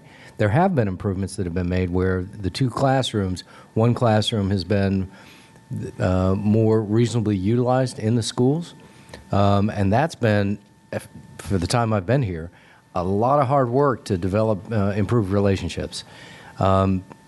Short of a policy to determine the termination of that program and the use of the space, that is And that's pretty high that's an level. unfair characterization, because I've never said No, I'm that not it should saying be that. it should be a termination. And in fact, I've said if anything, we ought to be able to take care of SAC waiting lists that impair parents Right. by expanding it, but just offering it in a different model as opposed to sequestering classrooms from use as academic space, as a classroom, not as temporary timing or something along the way. I don't get to call on you, Ms. Smith. You can wave in that direction, but not testing or a parent-teacher conference or Right. something, but as a classroom. And Ms. Schultz, and that's an excellent point you made. My essence of what I was stating and what I was suggesting wasn't the termination, even though I did say that, and you stopped me there, was to then conclude that that's why I think what Dr. Garza suggested about getting individual elements or areas of concern, of focus. FPAC has given us theirs, but having to sit down with them as well, but they did give us capacity. They did present in their report. I do recall what they've mentioned as their priorities. In fact, I also asked AJ to reaffirm them to make sure that we were aligned, because we have capacity in these discussions here as a high priority. And one of the things FPAC mentioned was renovation versus addition versus new construction. They're aligned with what we're talking about, that our capacity enhancement through the renovations is the most efficient way to do it, as opposed to new construction. But there are cases like Greenbrier where I'm pointing out that with this new information that's presented here, we've done a renovation with capacity enhancement, and we're not even meeting the projected out-year needs, and we're already finished. So that's an example of a school that's off the queue, that's not on the radar, that is now one of our problem children, if you will, in the high reds, and they still have trailers left. Well, My point is just to go ahead. basically state that it was an accurate statement by Dr. Garza that we go ahead and get individual concerns, and then we go ahead and bring them back and let you all prioritize them for us as well, so that we can actually have a focus, because there are a number of areas here that have been brought up. I think that's probably wise at this point. I like Dr. Garza's suggestion that you meet with each of us, because we know our areas well, and I think for everyone in one person's district, there's another one in someone else's. So I hear your frustration, Mrs. Schultz, and I would suggest maybe also, if we want to do something about SAC at a policy level, that we could maybe work on that separately as something we bring to the board. But I want to be clear also for the public, just to know that we will capture all of the issues that are brought up, and so that we have those as a document to share with the entire community. So it's just, there are so many specific regional areas, regional things that we might have missed, like the boundary suggestions or things that we maybe haven't included. But I want to assure the community that we'll reflect all of those in whatever we report out. Thank you. So I have 1, 2, 3, 4 more go-backs, but Mr. McElvain has not spoken yet and raised his hand. So. All I was going to say is just an addendum to that.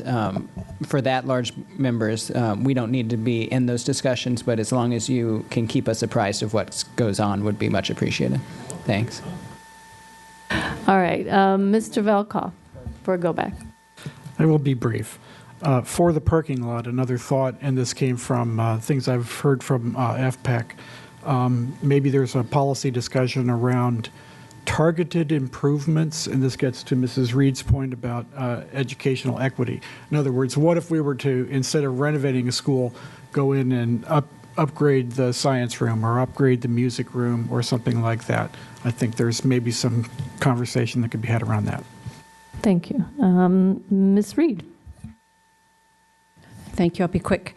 One, regarding the SAC agreement, I remember the last time we met with the Board of Supervisors, Chairman Moon had raised the question whether or not they had basically paid us up to date through the agreement. And so that's kind of an outstanding issue just as a follow-up. I would like to know whether or not, he said he didn't think we had ever received that information. Is that right, Chairman Moon?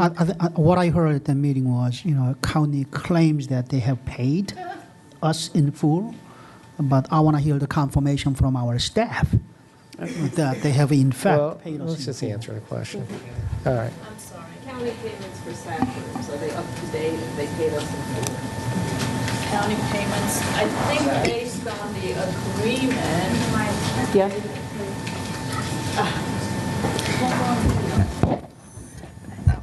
Jeff, remind, while Susan's coming up, remind the board right now the year that those agreements were developed and why those are being updated right now.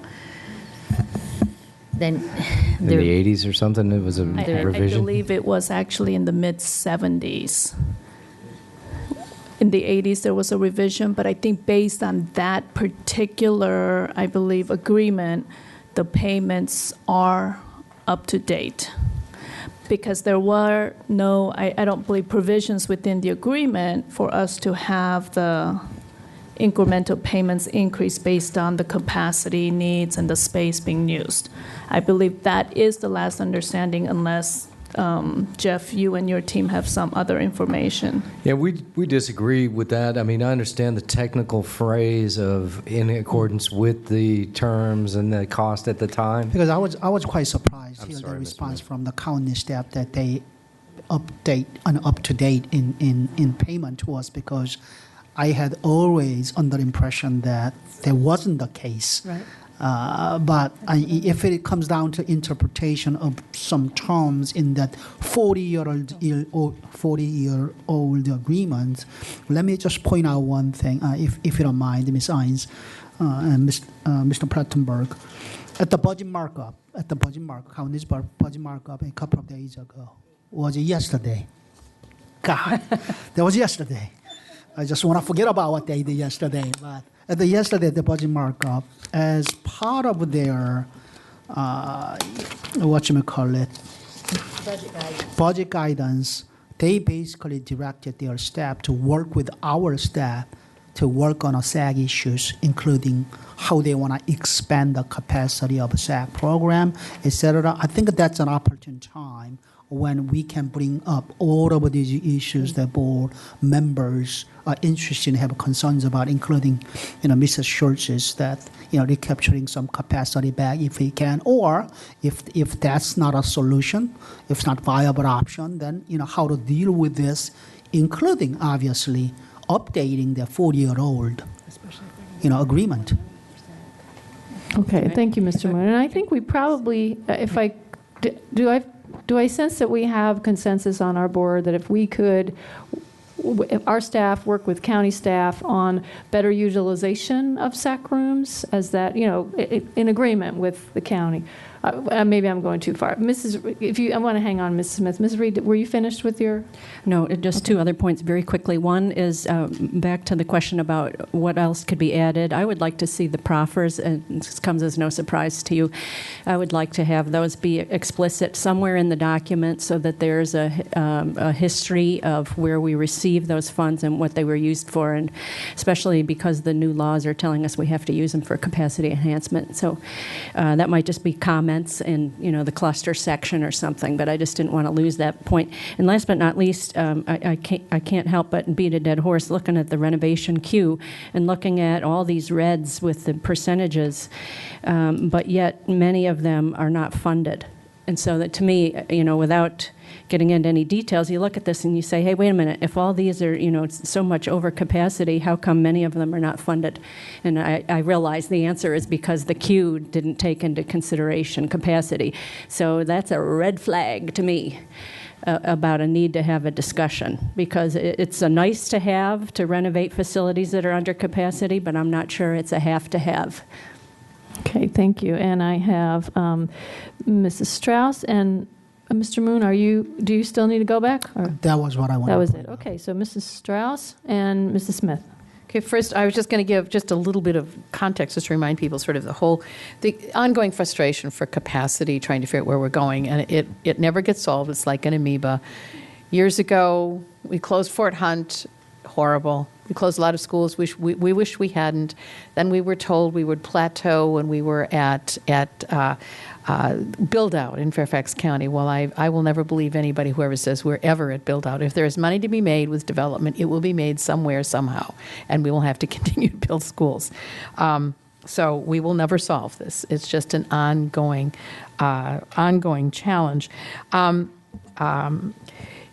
Getting back to the issue of capacity, and again, we are seeing growth in places that's coming faster than I think what we had projected. And we don't control the number of babies that are born or where people live, and so we will always be rushing to catch up. In the CIP, where we do a 5-year projection, and I agree with Mrs. Schultz, being able to show whatever information as best we can as to how we get there is always very important. But we're never going to be 100% accurate because we simply don't control what goes on. And going back to in the places where it is growing faster than we thought, I mean, Haycock is my other poster child. And people saying, well, when are you going to bring online, you know, the reopening of Pinman? When are you going to do Dunn-Loring? When are you going to do, so it's kind of an even, the whole silver line in Reston, because I don't know, I mean, we've had conversations to where we're going to go with that in time and about how much that will probably impact us in 20 years. And I don't know in the CIP where it becomes appropriate to talk about, at least in the bigger picture, these are some of the things that we may see, and we can't tell you when because we don't know how fast it's coming. And I don't know where that is appropriate, but I know from the community standpoint, those are always questions that they bring, particularly when we are looking at schools that have already been renovated and then all of a sudden we don't have real options. Or I know in some of the queue, and I'm sort of thinking like at Cooper, which we know we are under-enrolled, we need to do some program stuff. And part of their issue is that they're going to need to be renovated and added on to be able to address the capacities of some of the red schools that we know are coming. But that is not necessarily clear in how we address this. And I guess that's kind of where I'm saying that in many cases where we know we're going to have issues, when we renovate, we need to be able to add as much capacity as we can because we know it's coming, but then we have to somehow foreshadow that in the CIP. And it is just not easy.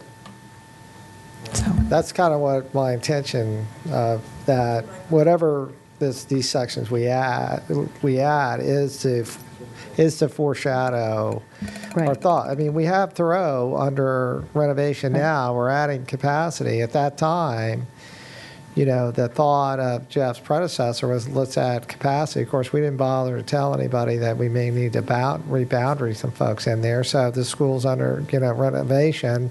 I'm adding room. I'm just hoping that we can eventually get some kids in there from the surrounding schools that are overcrowded. So I agree. Right. And just for my colleagues years ago when it looked as though we were not going to continue to grow, there were some fabulous programmatic plans that we looked at briefly and then we had to shelve because all of a sudden we grew again. It's sort of like the high schools of the future, the consortium, more magnet schools, more sort of boutique schools. It would have been really cool to do that, and we had to give up on that because there wasn't enough money and the growth pattern simply changed and we had no control. So the foreshadowing is good, and I guess I support as much foreshadowing as long as the caveat the community understands. It is an inexact science. We do the best we can. We show as much homework as we can, but we simply do not have control, obviously, or nor do we want to have control as to what drives these things. Okay, Mrs. Smith? Okay, I got a number of things I'll try to do quickly. One thing maybe we should consider with regards to SAC is to send guidance to the Board of Supervisors that we want them to redesign the SAC program that so they don't need dedicated space.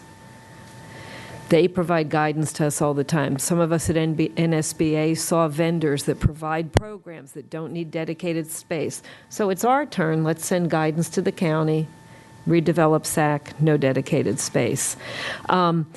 There was discussion about FPAC and their work with programming, and the board was very deliberative not to get FPAC down the road of programming because we didn't want to expand it too much where it was areas the board needed to make decisions first. So that was purposeful when we did it.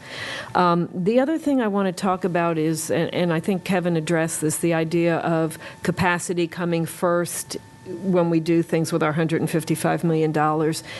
So this is the way I look at it. If you have the 155, so out of that, even though you know you have renovations that you need to be done, you're putting money first to take care of your capacity. So the renovations are kind of separate. I mean, to me, Luther Jackson is an example. We put capacity at Jackson, but they didn't have a renovation. So it's looked at like that. To me, you don't have to totally tie in renovation with capacity. But it also creates a problem that schools are getting older and older before they get renovated. So I don't know if that description helps a little bit more. Thank you. Okay, thank you, everybody. This is messy, but I think maybe we have something to come out. I'm going to try to summarize and get kind of a thumb up, thumb down on what we accomplished today. So I'm not sure this is next steps quite yet, but as long as I just want to know where we have consensus. And I'll start with Karen's offer to, number one, meet with all of us to talk about regional issues. We're all thumbs up on that? Good, okay, all right. And also, Karen, if you would, again, just say, you talked about going back to staff, having staff come back to us with clarity on a few things.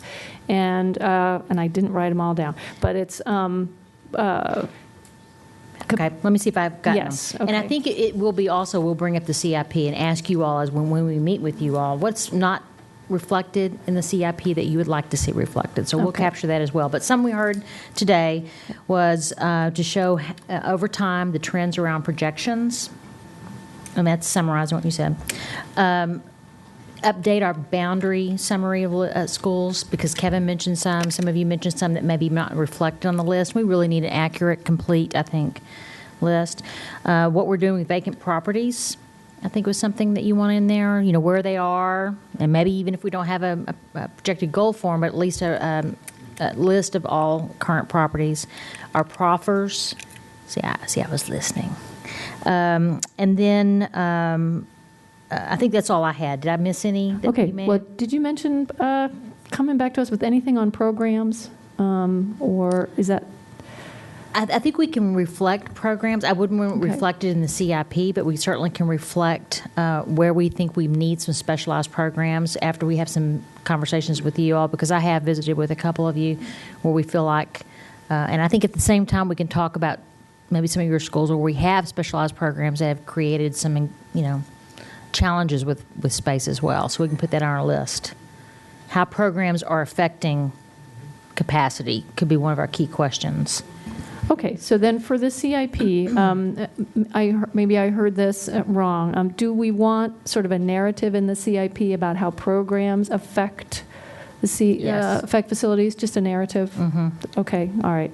So I have that. And then also a narrative sort of to Ms. Strauss's point about how changes in the community, projected changes in the community, projected development in the community, and we're talking about the Silver Line and other places where there are big changes, kind of maybe a narrative about how we're approaching those challenges. Does that make sense, Jean? Mm-hmm. Okay. All right. And then Mr. Velkoff asked for a few things, whether we want to have the queue broken down in the CIP by criterion, or is that something you'd like to... To have charts like this across different criteria, right? Right. If it doesn't make sense to the CIP, then I want Yeah, I'll have to take a look and see whether Yeah, the the way impact it's of sorted. that. I'm not sure. Let me take a look. And the only, and I'd like to follow up with you on that. The only confusion I get is that if I start putting criteria that hasn't been adopted by the board, I might mislead people into thinking that this would be a priority of queue. And then another question I had, if you don't mind, is the I hear the narrative and the different narrative, but I believe one of them that Dr. Garza had mentioned was the anticipated potential boundaries in the future. Was that list form and narrative, which may tie into upcoming developments, upcoming anticipated foreshadowing? With as transparent as it can possible with all the caveats, and say we can't All right. control behavior. You're welcome, Pam Garter. All right, another thing. Mr. Snead already mentioned the no current solution. We'll find another language for that, right? Okay. Yeah. Right. Well, hopefully, like I said, if I'm still working here Monday. Right. Yeah, we'll Okay, have you. good. That's fine. And then Mrs. Schultz, sort of the history in shifts in the delta between our demographic projections and sort of the realities, and a little bit of history in the CIP about why that's happening, why our demographic projections are different. Again, that we'll be able to start from the benchmark of, and one of the points that I felt that Ms. Schultz made quite clear is school by school, not from a larger global, because, I can say our historical percentage on general membership from the larger context has been pretty well spot on, within approximately less than 0.5%. However, when you look at school by school, there have been some significant shifts. And then when you break it down and look at special ed, when you look at AAP, things start to jump out that are a little more telling. The objective of the request, if you will, Ms. Hines, is to identify through the CIP in a transparent manner to the public when we say that we project that in 1 to 5 years, this is what the population of the school is going to be. And then we then, as a board, make operational and financial decisions based on that. How do, in fact, those projections turn out? Because we are making and committing, taxpayer dollars based on decisions that could potentially, as this shows, within just a matter of weeks, for whatever reason, you have some pretty dramatic shifts in some schools. And I think, just like our teachers in the classroom would require it, we need to show the work that we've made these projections and how accurate our projections were. And if they're greatly different in some particular schools or some particular areas, I think that we the board, we the public, are owed an explanation of why those happen to be off. And there may be legitimate, very legitimate reasons, like a silver line opened or something that wasn't originally calculated. But if we aren't right and we've made decisions or haven't made decisions, either action or inaction, then we are then going to be accountable. And if we don't show the data behind that, we're going to continue to be at odds over these really pressing issues. Okay, gotcha. That makes sense. Okay, Ms. Reed, I think you asked for sort of a narrative about how we make, what criteria we use to make sort of ad hoc decisions on the fly about capacity, like how do we end up with an addition at a certain school when it's not in the queue? And can we put that in there somehow, or what criteria we use? I don't know, some folks who've been around. What happened in Lemon Road has happened, the only thing there was we made a programmatic change, and it was in between the bond cycle. Typically, our standard operating practice from facilities would be to identify areas where we don't have a solution and come to the board and say, hey, we think we need an addition here. You all would say, go ahead and include it in the CIP, and we would get to it as quickly as possible. So, Sure. we can do that. Yeah, I think that's fine. Go ahead, put it on us. Put it in there. You come to us, and here's what you use to come to us. Sure. Right. Okay. I think that might help with clarity. Mm-hmm. Okay. That is to a narrative about the decision making for when staff decides to come to the board with a project kind of in the middle of the CIP period, right? When we need to add capacity somewhere. And really to clarify, to narrate our process as to what we do, our evolutionary process, and where there are exceptions, what that would reflect. Right. I think. Exactly. Does that make sense, Dan? Do you want to add anything to that? We had a great example of that about 2 years ago. A month after we approved the CIP, we had a surprise addition. So I think that's exactly yeah, so right. just an explanation of how that happens, I think would be helpful. And then, Dan, area focus, I think we got a response about that for now anyway. I'm sorry. And proffers, we're going to put that in there. I had a couple things. One of my questions for everyone was, I think these charts are great. I think there are a couple of notations on some of them. For example, that we include modulars, but we don't include cottages in capacity. So it might be helpful to just kind of have notes on some of them. But my thought is that we could include these as addenda in the CIP. Is that thumb up, thumb down? Okay, all right. Because I feel like we asked for this, and staff went to work to put it together. Let's put it in the CIP.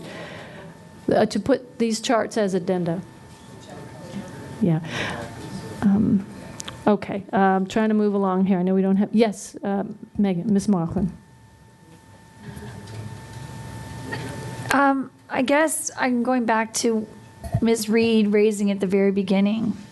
I appreciate all the hard work, but this is, and Mr. Stork even said it too, I don't think this is what we originally thought this work session was going to be about. And you know, the whole thing we kept raising was, we know we have capacity challenges, and then we have equity challenges. And so I guess, you know, we talk about putting these charts in there, and I think it's great, but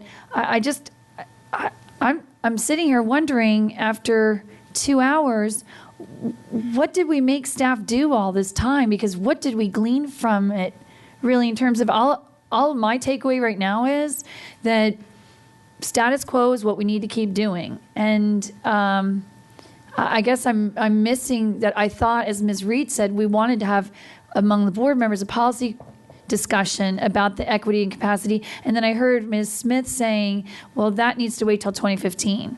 So I think in the end, I'm sort of nowhere more clear on what was the point of today then. Well, I mean, I think the point of today, a couple things. When it comes to the queue and capacity and where capacity fits in the queue, I mean, we're balancing flexibility with predictability and all of that, right? I mean, when you have a queue, you want to be able to say to the community, the queue is real and reliable to a certain degree. So we don't revisit it all the time, right? And so that's kind of, I mean, I agree with you, it's frustrating, but that's why we're a little bit stuck with what we've got in terms of the queue. But the challenge is, we are now at 2014. This board came together in January 2012. And I feel like all I've heard since I joined the board was, we can't talk about that yet. We can't talk about that yet. And now, like I said, it's 2015. My term will be over, and I'm thinking, really, 4 years and we could never touch this thing? So I'm happy to talk to Mr. Plattenberg offline, or Dr. Garza, or well, but I think this is a question for the board. I think you're right. I mean, I hear what you're saying. This is, I would put it on the parking lot only because we're not going to settle it today. But do we have to wait till 2015? Which is a good question. I have a couple of hands up that want to answer that, I think. Mr. Moon? Let me try to exercise, chairman's prerogative here. I am trying to be true to the forum discussion that goes back to the beginning of March. That's how this whole discussion started. It was a request from both Mrs. Reed and Ms. Hines for us to discuss at a work session. Some of the policy discussions, and there were like several topics, and staff was supposed to pick 2 out of a list of topics, because we knew that there were a lot of things we could discuss, but we only have limited amount of time. And after this work session is done, we are supposed to make some sort of a decision about the future discussion, because as we all saw back then, beginning of March, that this was only going to be the first of the many discussions to follow. So, Mrs. McLaughlin, I fully understand what you're saying. I agree with you that there are more discussions to be had, and we will have. I think that's the sense I'm getting personally, and that's what I'm hearing from some of the board members as well. So I can promise you this, that there are certain things Dr. Garza as a superintendent working with the staff members have to do. In meeting with the individual board members to talk about their districts, just maybe boundaries, which might not have been included in the summaries, and etc. And also there are other information she should be gathering together that Vice Chair and I in the chairman's meeting will have a discussion as to how to go from this point, from here and on, and at an opportune time we'll schedule more time to discuss more on this one, because this is not over, because we just barely began, and I understand that. I understand the frustration on your part. Well, and I haven't yet had a chance to kind of do the list of parking lot things, so maybe if I run through that, and then we can process it a little bit. I know we're in a hurry here. Something you needed to say, Ms. Smith? Yeah, I guess I just want to to mention why we had decided 2015 to look at the Q criteria is because through the work of FPAC, we realized that the current named schools weren't going to be done until the 2017 bond, and that with everything else we're doing, since it was going to take that long to get to it, that if we did the Q criteria in 2015, then that would be prepared to have the engineering studies done, because you don't want the engineering studies done on the new schools too much ahead, because, changes could occur, and that's people's frustration. So we really did have a strategic discussion about the timing based on when projects would be done. It's not just an avoidance issue. It's you don't want to have a new engineering study done too much ahead of when you would be able to get to the schools. All right, so if I could, just on the parking lot so far, is programs and parent choice and the policy question of how those affect facilities. Is that something that we want to revisit? We're going to get more information about programming, but at some point, should that be part of our policy conversation about facilities? And I think it gets to whether facilities and instructional services, how well they're working together at the staff level. Is this something that we need to revisit, Dan? I'm thinking that's a separate conversation, that we have broader conversations to be had on that. So I have no objection to keeping that separate. But I think we're just looking at some sort of connectedness with the CIP about, and I think Dr. Garza summarized it from my perspective adequately. Okay. All right. Well, then maybe, unless there's anything, we do have this charrette and retreat coming up this summer, right? Ryan, you want to describe the charrette? He keeps saying charrette to me, and I'm not sure what he's talking about. So, an additional next step is for our chairman to work with facility staff to schedule our charrette, which we're looking at probably doing somewhere in the early July timeframe, right?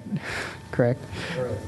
Yeah, very early July timeframe, because that'll allow us to look at some of these issues a lot more closely, and from there we will again move forward. Can you clarify that? Some of us are very confused about what you're talking about. Mr. Sneed, can you? Sure. Actually, what we'll do with the charrette is one of our architectural firms will just show you new ideas in the way schools are designed in programming and adjacency of spaces. So I think that's the best way to describe it. You think that's accurate, Jeff? And it's fairly. It's about a 25, 30-minute presentation. If I was going to do that with you all, I would also ask for input as well. I'd like to know your opinions about some of these things. And I'm sorry, so the goal of the charrette is what then? It's really almost like it's an introduction to what the trends and how schools are going to be designed in the near future. So it's on a design. Mr. Velkoff, did you want to add something? Yeah, in French it's a charrette, in Old Norse it's a thing. Oh shoot, I had my joke, but my point was, oh my gosh, this is embarrassing.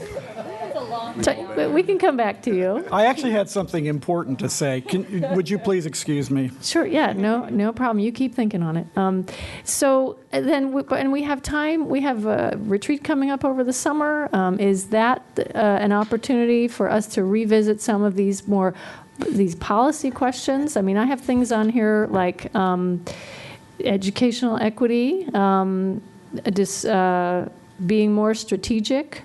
As Dan was saying, we also have building new versus renovating,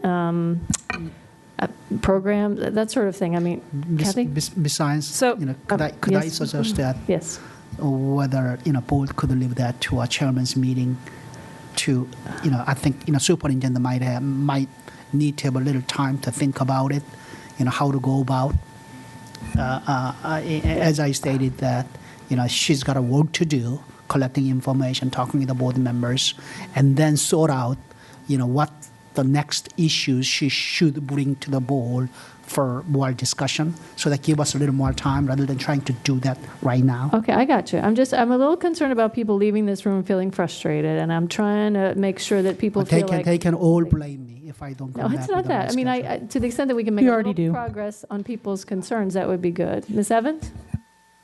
I just want to make sure that we capture in the first, either the first or the second or both, this issue of the historical, the changes, that it's not just include demographic projections and history and why that happens. I think we need to clarify that we're talking about shifts in our projections and an explanation on why significant shifts have occurred in our projections. And I don't know if we need to repeat it under parking lot or not, because there's another section down there about things we might want to. Ms. Evans, have no fear. That'll be a part of my parochial regional Okay. conversation. Mrs. Smith? I guess I don't see something I said about using boundaries to help take care of capacity. And so we did, that is on the list for Dr. Garza to come back to us with more, more information on boundaries. I think it is. There's about fifth one down, fourth one down. Consider existing seats, which may involve boundary adjustments. Yeah. The top half is what I think are next steps based on what you said. The bottom is the parking lot, so you can't look at both together. Right, so this is just next steps right here. Does that just to get some advice from staff? Yeah, it's what I said. I guess if we understand what it means, it just. Well, how would you clarify it? I need to think about that. To address capacity needs. Yeah, that's good. To address. Consider existing seats to address. I mean, really, it's before you decide you need an addition that you see which seats you've used to address capacity.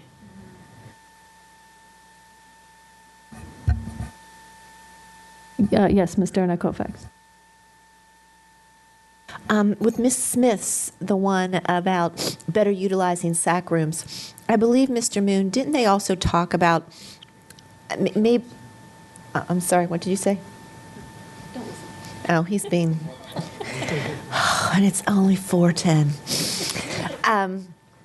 I think we need to look at, I guess it's maybe discussed when we determine the status of the thing, but did they not talk about changing the sliding fee scale as well? They did. Increasing the fees.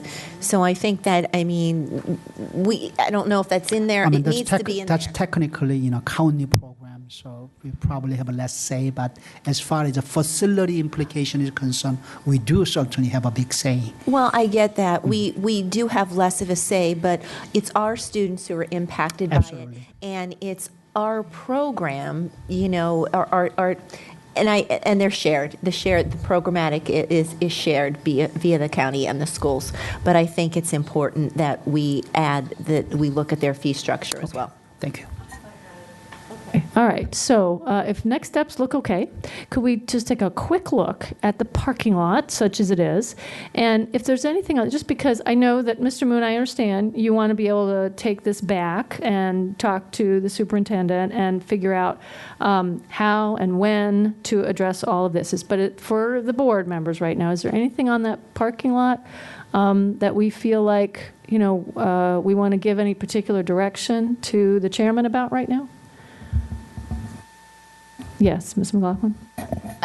Maybe I'll ask Ms. Reed to comment, but it's just so important to me, the whole equity issue. So I see targeted improvements as related to educational equity, science labs, but I don't know if we're just talking about improvements as opposed to.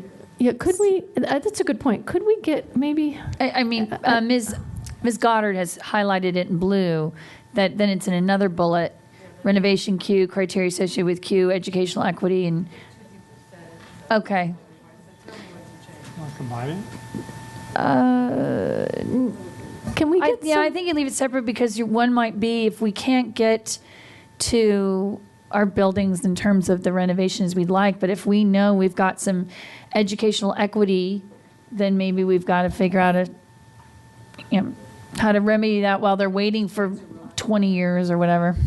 So can we maybe get some kind of feedback on ed specs, where we're not meeting ed specs and what the plan is? Okay. That's how you would address that, typically, is with your educational specifications. Next steps, I think, we would hear back from the superintendent or staff on where we're not meeting ed specs as an equity issue and how we're going to address it. Where we're not meeting ed specs.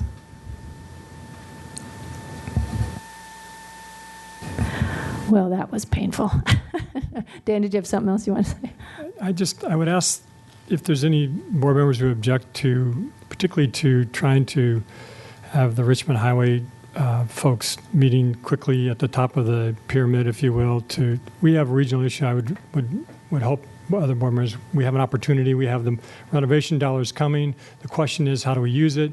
And the longer we wait, the more we put behind the renovation, and obviously not meeting the needs with the overcrowding schools that are near us. I would ask if anybody had an objection. Well, just a second. So I understand what you're asking is, in these conversations, these regional conversations, you want to go to the head of the line? Is that what you're saying? Yes, that's truly what I'm asking. And if anybody had... Okay. Well, maybe so, but I figured if we have people supporting it here, it won't be any doubt. And anybody object to? Okay. All right. Thank you all. Mrs. Reed? Sorry. Well, I see words there that talk about capacity, but I just want to make sure that we will, at some point, have a very targeted discussion about the relative importance or priority on renovation versus capacity enhancement.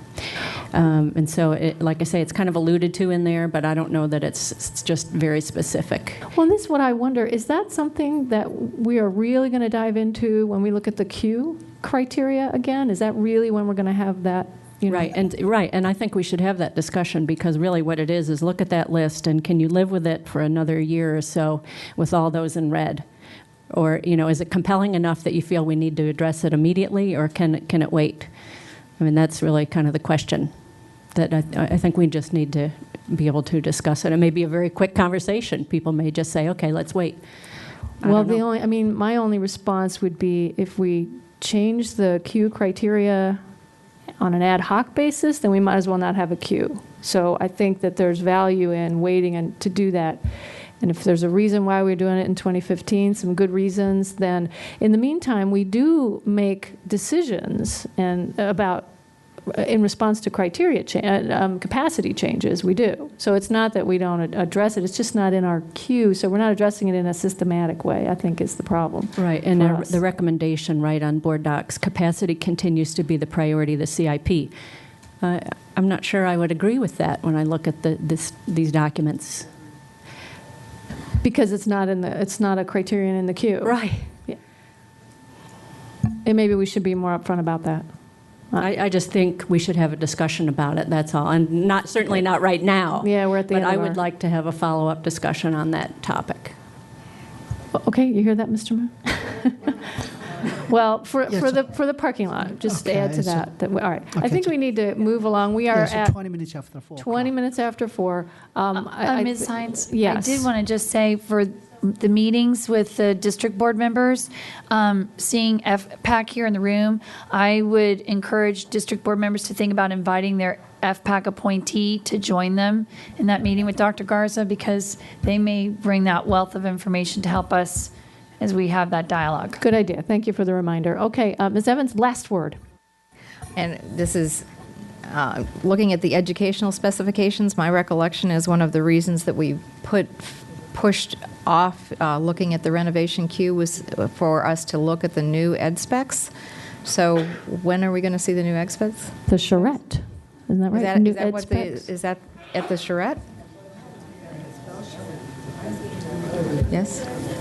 Mr. Sneed is saying early fall, so we'll revisit that. Yeah, no, whatever's reasonable. So,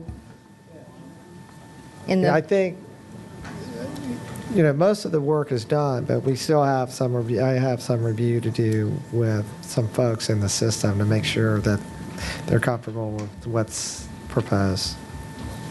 Okay. All right. Thank you all. Our next work session was supposed to begin at 4. So, but we do need about a 5-minute break. So 425.